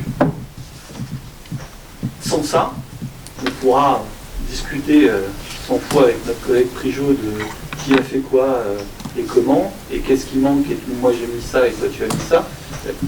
C'est un débat qui est stérile. C'est un débat qui est stérile. On peut débattre, Julien, il n'y a pas de souci, si tu veux me laisser 2 secondes pour te dire que je ne suis absolument pas d'accord avec ce que tu viens d'annoncer. Ce que tu racontes là est complètement faux. Toute la situation que nous avons héritée là aujourd'hui, toutes les dettes que nous avons, c'est grâce à toutes ces personnes que tu viens de citer, exactement, tous les bâtiments, l'état dans lesquels on a des bâtiments aussi pourris, aussi en mauvais état, c'est grâce à tous ces gens-là, tous ceux que tu as cités, quoi. Donc, je suis désolé, mais on sera certainement pas d'accord, non, ça c'est sûr. On ne sera pas d'accord, mais tu sais, la dette, elle s'est créée pour quoi? Elle s'est créée pour construire des équipements. Elle ne s'est pas créée pour mettre dans la poche des gens. Les équipements, on les entretient, on les maintient. On ne construit pas à tour de bras, tire l'arigot, histoire de construire pour faire... à chaque élection, on va construire à chaque élection pour aller... je ne sais pas pour quelle raison, enfin si, je sais très bien pour quelle raison, mais ce n'est pas le but. Le but, c'est déjà, une fois qu'on a certains équipements, c'est de les maintenir en état, quoi, et pas de les laisser pourrir, comme ça a été fait pendant X années, quoi. On se retrouve aujourd'hui à essayer de racler les fonds de tiroir pour essayer de rafistoler ce qu'on peut rafistoler, sans pouvoir investir, sans pouvoir aller chercher, sans pouvoir emprunter, quoi. Et ça, vous ne savez pas ce que c'est, vous. Forcément, parce que par le passé, c'était simple. On veut investir, hop, emprunt. On investit, tiens, on va faire un stade de 1 million d'euros alors qu'on n'a pas d'équipe à une, et hop, on emprunte 1 million. Non mais... Et de quoi c'est qui ça? Je peux me permettre. Alors on ne sera pas d'accord, non, Julien? Je peux me permettre. Donc on n'est pas macroniste, je vous remercie de contredire les propos de votre collègue, votre président. Je vous remercie de contredire les propos de votre président. En effet, on n'est pas macroniste et par ses propos, vous prenez un peu plus de hauteur que votre collègue et c'est appréciable, je vous en remercie. Vous proposiez tout à l'heure aussi une location, une proposition de stocker dans vos locaux. Vous savez qu'on est un petit peu asphyxié par la dette. On viendra vers vous pour voir si le mécénat est également possible avec votre entreprise, pour le coup, pour financer certaines productions de la ville. Nous, on rejoint totalement certains de vos propos sur les difficultés nationales et c'est un peu dommage que aussi de votre côté, on arrive à nous entendre qu'on ne sait pas gérer, etc. Moi, Monsieur Sago, j'ai lu votre bilan de mi-mandat qui tient sur une feuille A4 recto verso. J'ai pas compris pas mal de points qui ont été évoqués. Peu de choses au niveau des services rendus et peu de réalisations nouvelles. Je sais pas, vous assistez au conseil municipal? J'ai quand même le sentiment que là, et je pense que le débat n'est pas terminé, j'ai quand même le sentiment qu'il y a beaucoup de réalisations dans la ville. J'arrive pas à comprendre ces propos. Est-ce que vous pouvez peut-être les expliquer? Alors, je vais parler plus fort. Oui. On vieillit tous, vous savez.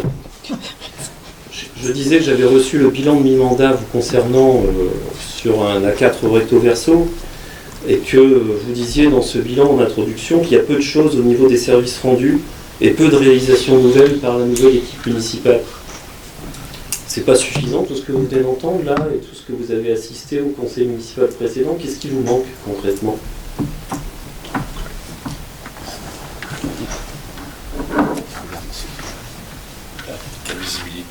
La visibilité, écoutez, au-delà des propos qui ont été tenus aujourd'hui, je vous inviterai à lire les comptes rendus des conseils municipaux et puis d'assister aux commissions. Vous disiez que également dans ce bilan de mi-mandat que vous avez apporté dans la boîte aux lettres, que nous avons une gestion désastreuse des finances de la ville. 660 €. C'est le coût du remboursement de la dette pendant la durée du conseil municipal. 7 400 € par jour. C'est bientôt, Monsieur Sago, les Jeux Olympiques. On est médaille d'or à Grand Couronne. Nous sommes, dans la métropole Rouen-Normandie, la ville la plus endettée par habitant. Donc à un moment, pardon, nous sommes dans la métropole Rouen-Normandie, la ville la plus endettée par habitant. Il y a une réalité quand même, d'accord? J'en ai pas terminé, mais je laisserai la parole aux collègues, et puis je me suis permis de couper Monsieur Vignol, mais... Une fois, je disais du bien. Oui, c'est peut-être pour ça qu'on n'a pas l'habitude en fait. On veut garder le meilleur après. Mais peut-être que l'entendre 2 fois, ce serait bien, donc... mais je pense que ça va être très compliqué de continuer. Moi, la piscine, ça engendre aussi pas mal de débats. Une piscine olympique pour une ville de moins de 10 000 habitants, bon, voilà, ok. Bon. Il y a plein de communes qui ont fait ça, il y a plein de communes qui ont fermé les piscines. Moi, nous, ce qui nous intéresse, c'est de la garder, cette piscine. Vous êtes fier, Monsieur Deschamps, de votre bilan?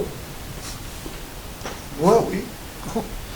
Là, on est en désaccord. Moi, je suis fier de mon bilan, parce que la piscine, si elle est comme ça, c'est pas de ma faute à moi, c'est pas de ma faute au mandat précédent. C'est de la faute, comme vous l'avez dit tout à l'heure, à M. Fro qui a voulu une piscine. Okay. Parce que si on est aussi endetté que ça, c'est parce qu'on a racheté tout ce qu'a fait M. Fro. Donc, si la piscine est dans cet état, c'est à cause de celui qui a décidé de la construire, c'est ça? Ah non, parce que c'est pas lui qui l'a construit, c'est M. Salem. Voilà. D'accord. Et est-ce que vous êtes fier de cet endettement qu'on a dans la commune, parce que c'est quand même un choix, du maire. Si on être endetté, ça sera aussi bien. Hein. D'accord. Merci. Ça, celui qui nous dira le contraire. Donc on a un accord partagé. Merci. Ah oui. Julien, je ne sais pas si tu avais terminé. Alors on termine alors. Par rapport à la piscine, je vais vous donner mon avis, mais je l'ai déjà donné ici. C'est que, est-ce que c'est le même quand on a laissé, peut-être pas, mais en fait je m'en fiche, c'est le c'est ça, on avait compris. Quand on a laissé la ville de... On a eu ce problème de la piscine, effectivement, mais comme toutes les communes. Aujourd'hui, il n'y a pas une commune qui a une piscine qui vous dit c'est super, je fais du bénéfice. Une piscine, c'est que du déficit. C'est en moyenne 500 000 pour un bassin de 25 mètres et c'est 1 million pour un bassin de 50 mètres. C'est assez mathématique. Je pense que la bonne solution, je le redis, plutôt que de laisser faire mes petits copains de Petit Couronne investir 3 millions pour rénover leur piscine, on aurait mieux fait de se mettre collectivement autour de la table et d'essayer de trouver un accord collectif pour reconstruire quelque chose de commun. Malheureusement, le timing n'était pas le bon, puisqu'en fait, il n'était pas le bon chez nous et chez eux, et puis finalement, les discussions ont fait que c'est une décision politique qui n'est pas facile à faire passer, parce que se pose la question de la localisation de cet équipement commun. Et on connaît l'histoire de la gare de Clocher, et pourquoi elle serait plus à Grand Couronne qu'à Petit Couronne, et pourquoi elle serait plus à Petit Couronne qu'à Grand Couronne. Mais n'empêche que, au nombre de personnes qui fréquentent l'établissement, au prix de revient du bain, la réalité c'est que la mutualisation aurait été la solution. Et ça en revient donc parce que j'étais en train de commencer à l'expliquer, parce que fini, je vous rassure, je ne vais pas passer la soirée à ça, mais de dire que l'étau dans lequel nous ont mis les gouvernants, c'est un étau dans lequel on ne peut plus sortir, puisqu'aujourd'hui, le dernier levier fiscal qu'a la commune, c'est la taxe foncière.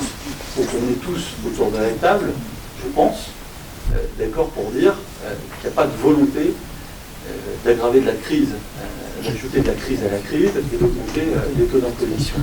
C'est le dernier levier fiscal qui existe, et c'est un piège. C'est un piège puisque le gouvernement sait parfaitement que très peu de collectivités, sauf à être totalement la tête sous l'eau, vont vouloir augmenter cette fiscalité. Donc on est piégé. On est piégé dans la gestion de nos équipements, dans le renouvellement de nos équipements, tout comme le sont les bailleurs sociaux sur notre territoire. Aujourd'hui, sachez que dans l'agglomération rouennaise, avec cette crise qui s'aggrave, il y a une demande sur 5 qui n'est pas satisfaite, donc elle était d'1 sur 2 il y a encore 2 ans. Voilà la réalité du logement social aujourd'hui en France. Et la rénovation des catégories F et G de l'agglomération rouennaise et donc du parc locatif de Grand Couronne, ça coûte 15 milliards d'euros en 2 ans pour juste sortir les catégories F et G, et c'est 200 millions d'euros supplémentaires qu'il faudra pour les autres catégories. Que ce soit les bailleurs sociaux, les collectivités territoriales, personne n'est capable de mettre cet argent sur la table pour la bonne et unique raison, c'est qu'il ne tombe pas du ciel, et que les couronnés, tout comme les habitants de Seine-Maritime et de la métropole, ne sont pas des vaches à lait que le gouvernement pourra traire à son envie. Et donc aujourd'hui, je pense que collectivement, nous pouvons au moins, même si j'ai compris que mon collègue Prigeot ne partageait pas du tout cette position, mais c'est pas grave, on peut à 28 au moins partager cette position de l'étranglement. Non, je crois pas, Julien. C'est pas parce que tu vas m'exclure que... non, vous allez partager à 7 si tu veux, mais pas plus que ça. D'accord, très bien. Tu n'es pas exclu. Merci. Voilà, et c'est ça le sens. Et que finalement, demain, aujourd'hui on est en train de parler de la piscine, des équipements, mais demain, on aura le même débat sur d'autres équipements de la commune. Puisqu'en fait, on le voit, l'augmentation, mon collègue Denis Salgo l'a soulevé, le premier débat d'orientation budgétaire, qui était, j'espère, plein de sincérité, parce que vous avez pris l'engagement de dire, première chose, on baisse les dépenses de personnel, elles ont augmenté, alors ça s'explique, il y a eu la réglementation qui est passée par là, il y a eu une revalorisation du point d'indice, et ça c'est une bonne chose pour les agents, il y a eu le Covid, on peut le dire aussi, qui est aussi passé par là et qui a coûté de l'argent, mais la réalité c'est que la promesse était intenable, et on le sait, et c'est le piège dans lequel nous met le gouvernement. La deuxième, c'était on veut diminuer les dépenses de fonctionnement. Il y a eu la guerre en Ukraine qui a fait exploser le coût des consommations. Il y a eu l'inflation. Il y a eu l'augmentation des denrées alimentaires. Et il y en aura d'autres. Et cette spirale inflationniste, on n'est pas prêt d'en sortir. Et donc les engagements qui ont été pris en 2020 ne pourront pas être tenus. Et donc ce débat, il arrive à une période qui est charnière, puisque Denis l'a rappelé, on est proche de l'effet ciseau, et finalement, on peut tourner le budget dans tous les sens. Il n'y a pas de solution. Il n'y a pas de solution, sauf si l'État redonne l'autonomie financière aux collectivités. Et je pense que, Madame le maire, c'est là-dessus que nous devons collectivement agir. Vous l'avez fait et vous avez interpellé aussi les parlementaires. Et je pense que c'est très très important. Il nous faut aujourd'hui une nouvelle loi de décentralisation, mais surtout un retour de l'autonomie financière. Sinon, ces débats seront sans fin dans les 10 ans qui viennent.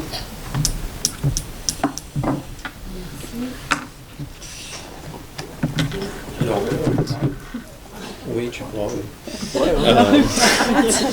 Pardon. Merci. Je tenais tout simplement à rappeler que le terrain de foot a été choisi sur des sections de fonctionnement au niveau du financement et que si on est d'accord sur la difficulté qu'on connaît au niveau municipal, je suis désolé, je n'ai pas eu de réponse tout à l'heure, mais je pense que on embraye quand même au niveau de la municipalité sur énormément d'actions qui ont été mises en place à un budget maîtrisé, j'insiste, hein, on aura l'occasion certainement d'en reparler à la fin du mandat. Et moi, j'essaie d'être au clair sur ce que je fais en tant que maire adjoint dans cette commune. Et je ne peux pas entendre qu'on remercie uniquement les services pour la rédaction d'un document alors que tous les élus sont extrêmement investis sur la question des finances. C'est transversal les finances, c'est pas uniquement un élu. Et je ne peux pas entendre que c'est celui qui l'a construit qui est responsable. D'accord ? Sur la piscine qui devait être petit et grand couronne, j'entends aussi les propos, mais il me semble que dans votre programme, ça ne figure pas. Je dis que ça n'engageait que moi. J'ai commencé oui, par mais là. vous n'êtes pas seul. Vous faites partie d'un groupe. Vous faites partie d'un groupe. Et il n'y a pas deux oppositions, il n'y en a qu'une. Donc j'ai l'impression que vous êtes opposés à votre groupe parfois. Et c'est une question, je ne suis pas le seul à partager. On a le droit de penser différemment. Vous pouvez penser différemment, oui. Mais vous pouvez peut-être aussi agir collectivement. Merci. Alain Alain, c'est pas toi. Donc oui, alors je m'adresse à toi, Louis, puisque tu as parlé à un moment donné de décarbonation qui était absente au niveau de la municipalité. Donc moi, ce que je voudrais, c'est faire un point sur justement tout ce qui est écologique, les projets justement liés à l'écologie qui sont actuellement en cours. Et pour cela, je vais laisser la parole à Marion qui va nous expliquer un petit peu. Ah oui. T'as voulu la parole? Ouais, je partage la parole pour ça. Je partage la parole. Voilà. Marion, s'il te plaît, et je reprendrai la parole après. Bon, merci Alain et bonjour à tous. Donc, le projet de l'écoparc est à destination des habitants de Grande Couronne. L'objectif est de créer un lieu de convivialité afin de rétablir le lien social entre tous les citoyens. Nous avons fait le choix d'apporter une visée pédagogique au projet. En effet, le groupement qui réunit Terre Étincelle, Carder et le Champ des Possibles a la volonté de transmettre des apprentissages élémentaires et fondamentaux, notamment avec la notion de la terre à l'assiette. Les enfants de tous les milieux sociaux auront la possibilité de découvrir des activités diverses et complémentaires sur la culture des légumes et la façon de les cuisiner. Nous pensons que c'est un moyen de diminuer le recours à une alimentation transformée, de mauvaise qualité et coûteuse. Nous recherchons le bien-être de nos administrés. Leur santé ne peut être considérée comme une dépense à fond perdu. Au contraire, cela permettra de réaliser des économies et de mieux manger. Par ailleurs, l'activité de maraîchage est un élément fondateur et porteur de valeurs écologiques. Nous souhaitons qu'à terme, les produits de notre maraîcher puissent alimenter nos écoles, l'IME et l'EHPAD. Les habitants de Grande Couronne sont impatients de pouvoir s'approvisionner en produits frais et de bonne qualité. Nous sommes fiers de porter ce projet qui répond aux besoins et aux volontés des Grands Couronniers. Et non, ce n'est pas une dépense inutile, mais bien un investissement pour l'avenir, à travers l'éducation à la nature des enfants. Le parc paysager ne peut être considéré comme une redite de la forêt à proximité.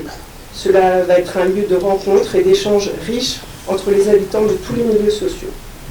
Nous avons la volonté de créer un lien fort entre les habitants de Grande Couronne et ainsi créer un lieu de partage convivial. La nature aura toujours sa place grâce aux mares. Le développement de la biodiversité émerveillera les petits et les grands. Nous avons l'ambition d'en faire un endroit riche en partage. Vous critiquez notre projet en mentionnant le non-respect de la loi ZAN, mais nous sommes très loin d'une artificialisation à grande échelle des sols disponibles. Les mares vont apporter une vie qui n'existe pas à ce jour à cet endroit. Les arbres ont été sélectionnés avec rigueur et respect de l'environnement existant. Je passe la parole à mon collègue Alain Huneau, qui souhaite également s'exprimer sur les projets écologiques mis en œuvre par notre majorité municipale. Merci. Donc, je reprends la parole pour une deuxième fois. Donc, toujours sur le thème de l'écologie. Donc je pense que vous n'êtes pas sans savoir, là pour essayer un peu de voir au niveau national, voire international, voire mondial, que nous sommes dans une phase de réchauffement climatique, du moins de transformation climatique. Et en fait, au niveau de Grande Couronne, on essaie justement d'agir pour pas infléchir, parce que malheureusement, on va être obligé aujourd'hui de s'adapter, on ne peut plus revenir en arrière, on doit s'adapter. Et donc il y a un certain nombre de projets dans la ville de Grande Couronne qui sont dans ce sens-là. Entre autres, des revégétalisations des cours d'école qui vont justement éviter les points chauds, tous ces éléments-là. Nous avons revégétalisé le parking du Capitaine Cauchois, qui là était véritablement une source de chaleur absolument phénoménale. Et également, il y a tout ce qui concerne les aménagements, entre autres, je sais que ça fera plaisir à un certain nombre, je ne sais pas s'ils sont dans l'assistance, mais il y a la revégétalisation également du parking de la maison de repos, qui justement était dans un état lamentable et que la métropole s'est engagée à faire en 2024. Donc ça c'est très bien. Et il y a en plus quelque chose qui est important, c'est que l'éco-parc, donc cet ensemble d'aménagements, comporte également un pump track, ce pump track qui va servir à tous les jeunes de la commune.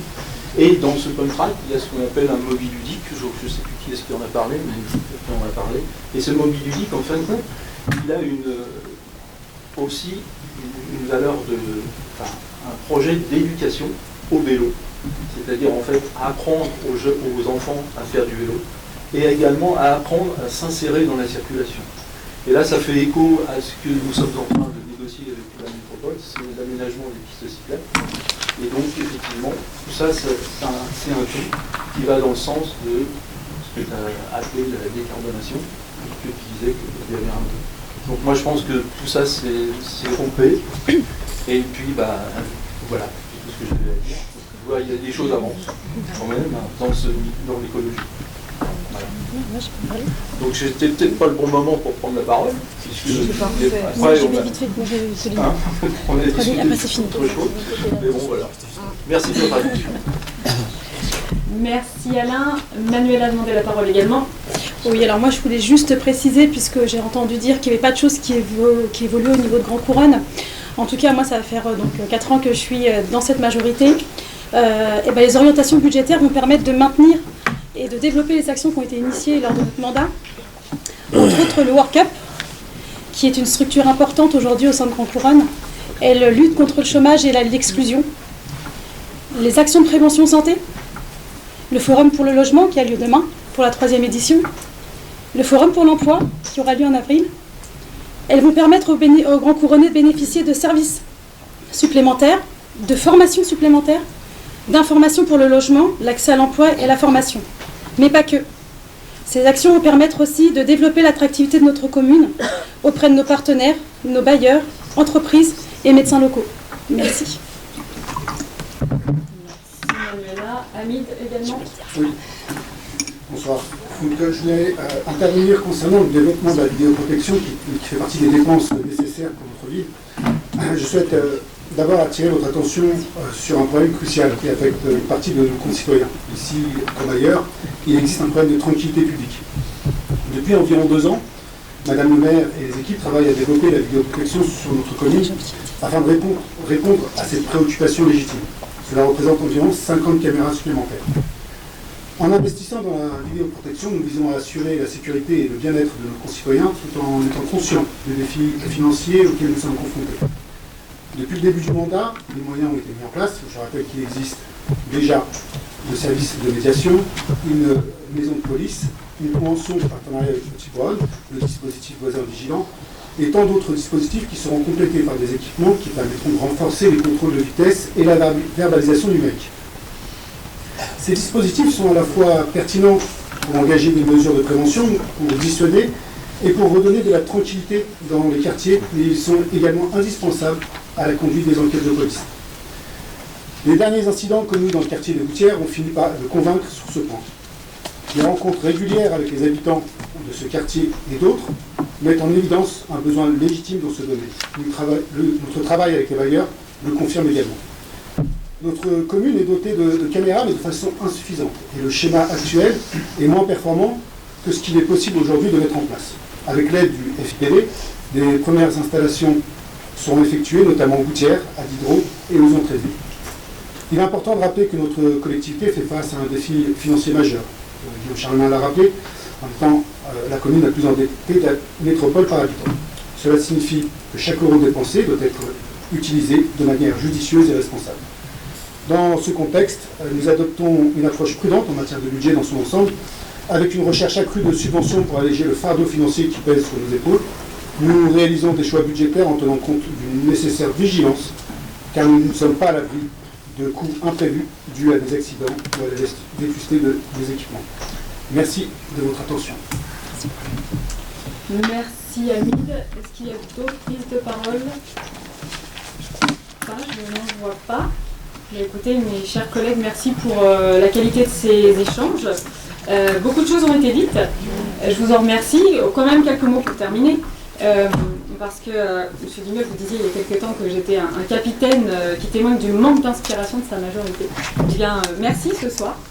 Merci d'avoir parlé d'intelligence collective, parce qu'à travers tous les échanges que nous avons eus ce soir, à travers ce débat d'orientation budgétaire, la preuve est bien qu'il n'y a pas de manque d'inspiration dans notre équipe.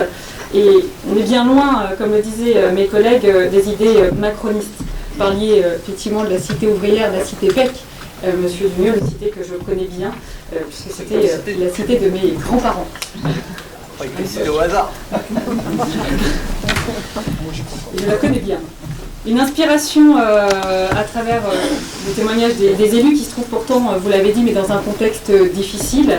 On l'a redit, c'est écrit dans le rapport d'orientation budgétaire, mais tant la conjoncture économique est compliquée, l'inflation sur les achats que nous sommes amenés à faire dans la collectivité, la hausse des marchés d'assurance, on en parlait tout à l'heure au sujet d'incendie, la vétusté des bâtiments, cet incendie au CTM, la revalorisation des prix indiciaires. Tout ça fait en effet, vous le disiez encore une fois, M. Dumiol, mais que l'heure est vraiment grave. Jamais les collectivités n'ont été dans une telle situation, je vous le confirme. À cela s'ajoute bien sûr la situation désastreuse dans laquelle nous travaillons depuis 4 ans, mais j'y reviendrai.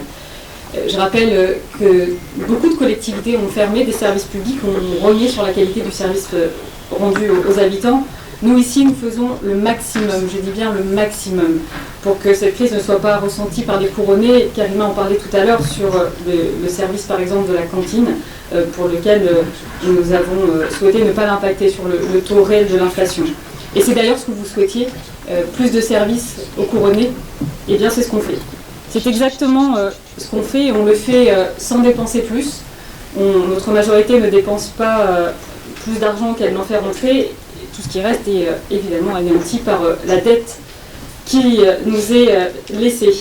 Vous aviez une remarque d'ailleurs, M. Sago, l'an dernier, cette année encore, sur les dépenses, la faible dynamique de nos recettes, parce que pour rappel, les recettes de fonctionnement ont exactement la même variation depuis 2013, comme une incapacité à réduire nos dépenses de fonctionnement, là aussi une incapacité qui dure depuis quand même 2013, sachant que nous devons faire avec la crise économique. C'est toujours une présentation de ce qui est fait ou de ce que l'on devrait faire, une présentation toujours dramatique, comme si tout était fait n'importe comment, sans conscience, sans connaissance, alors que c'est un travail qui est réalisé, Guillaume le rappelait tout à l'heure, entre les élus et les services. On a l'habitude maintenant. Et parce que là aussi, on pourrait parler des dépenses inutiles que vous aviez fait en d'autres temps. Je pourrais donner l'exemple, peut-être vous en souvenez, de la grue qu'il aura fallu déplacer pour 1 million d'euros, une grue qui a été déplacée pour rien au moment de l'extension de la mairie, puisque le permis n'avait pas encore été déposé. Donc voilà, ce sont des exemples parmi d'autres. En tout cas, si vous avez des solutions, dites-moi comment faire. On est vraiment preneurs de tout ça, car contrairement à ce que vous dites, je n'invente pas des nouvelles politiques publiques, je les mets en œuvre et je les mets en œuvre avec mon équipe. Et quand j'entends de super projets, eh bien, je le prends pour nous. Merci Julien, merci Monsieur Dumiol pour cela. Et puis, juste un rappel, 2 choses pour terminer ce débat. L'année dernière, fin 2022, au débat d'orientation budgétaire pour l'année 2023, vous vous interrogez sur ce qu'on va faire pour stabiliser l'imposition. Et bien là, je vais vous répondre aussi que quelle est votre solution à vous, justement, pour stabiliser l'imposition, parce que, je vais vous dire quand même, vous proposez, vous, d'augmenter les impôts. En tout cas, c'est pas ce que nous souhaitons. C'est écrit, vous l'avez écrit. Guillaume en parlait tout à l'heure, vous l'avez écrit que quand une collectivité est dans le rouge, elle n'a pas d'autre choix que d'augmenter les impôts. Donc on sait ce que vous feriez si vous étiez aux responsabilités. En tout cas, ça n'est pas notre vision des choses. Un dernier mot pour terminer, puisque les dépenses de personnel ont été évoquées. Nous menons une politique de prévision, de gestion prévisionnelle des emplois et des compétences qui nous oblige à supporter votre politique RH passée. Et nous le faisons en assurant une qualité de vie au travail que vous ne faisiez pas, et nous le faisons également en redéployant des moyens différemment. Un travail assidu et continu sur la gestion des emplois, un travail qui est mené par la direction des ressources humaines, en lien avec les élus bien évidemment, mais qui a forcément un effet induit par la loi sur les rémunérations des fonctionnaires et qui fait naturellement augmenter la masse salariale. Ça n'est pas si ça coûte, c'est qu'on recrute. C'est un effet induit par la loi. Il est nécessaire de prendre en compte, on disait tout à l'heure, les avancements de carrière, d'échelon, les revalorisations du SMIC, du point d'indice. Mais là encore, si vous trouvez que les agents sont trop payés ou si vous trouvez qu'on recrute trop. Je parlais de M. Sago, qui parlait de la masse salariale qui explose. En tout cas, peut-être on n'entend pas la même chose. Donc voilà quelques remarques que je souhaitais vous apporter dans le cadre de ce débat. Et je remercie encore les élus pour leurs interventions. Merci mes chers collègues pour la qualité de ce débat qui a duré longtemps finalement. Nous n'avions que 2 délibérations à l'heure du jour. Mais comme quoi le débat est très riche. Alors, on ne vote pas sur le débat en lui-même, mais on vote sur la tenue du débat. On prend acte qu'il y a bien eu un débat au sein de cette assemblée. Je crois qu'après 2 heures de débat, on peut dire qu'il y en a eu. Donc je vais vous inviter, Denis, un dernier mot. Oui, je suis désolé. Nous avons appris récemment le décès de Georges Guillot, certains d'entre vous. Gérard Guillot, qui a été pendant une vingtaine d'années directeur du centre d'Ancières Merlettres, de vacances d'Ancières Merlettres, qui est décédé à l'âge de 84 ans. Donc ceux qui, comme moi, dans mon âge avancé, ont fait des colonies, ont pu le connaître. Donc j'ai une grande pensée pour sa femme Sylvette, ses enfants, et voilà, je tenais quand même à lui rendre hommage ici, parce qu'il a longtemps œuvré pour les enfants grand couronnés. Merci. Merci. Merci effectivement, toutes les condoléances également de l'équipe à sa famille, à ses proches. Un centre effectivement que moi aussi, avec mon âge avancé, je connais bien, puisque j'ai eu la chance d'y aller, visiblement. Merci, donc je vais vous inviter à voter sur la tenue d'un débat.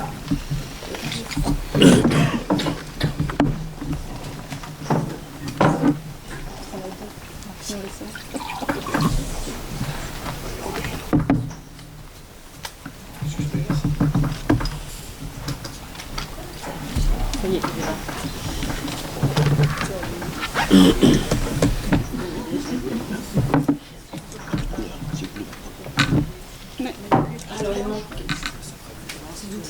un vote. C'est bon, nous avons 29 votes pour, c'est donc adopté et je vous en remercie. Merci mes chers collègues, bonne soirée et donc rendez-vous au prochain conseil municipal pour voter le budget.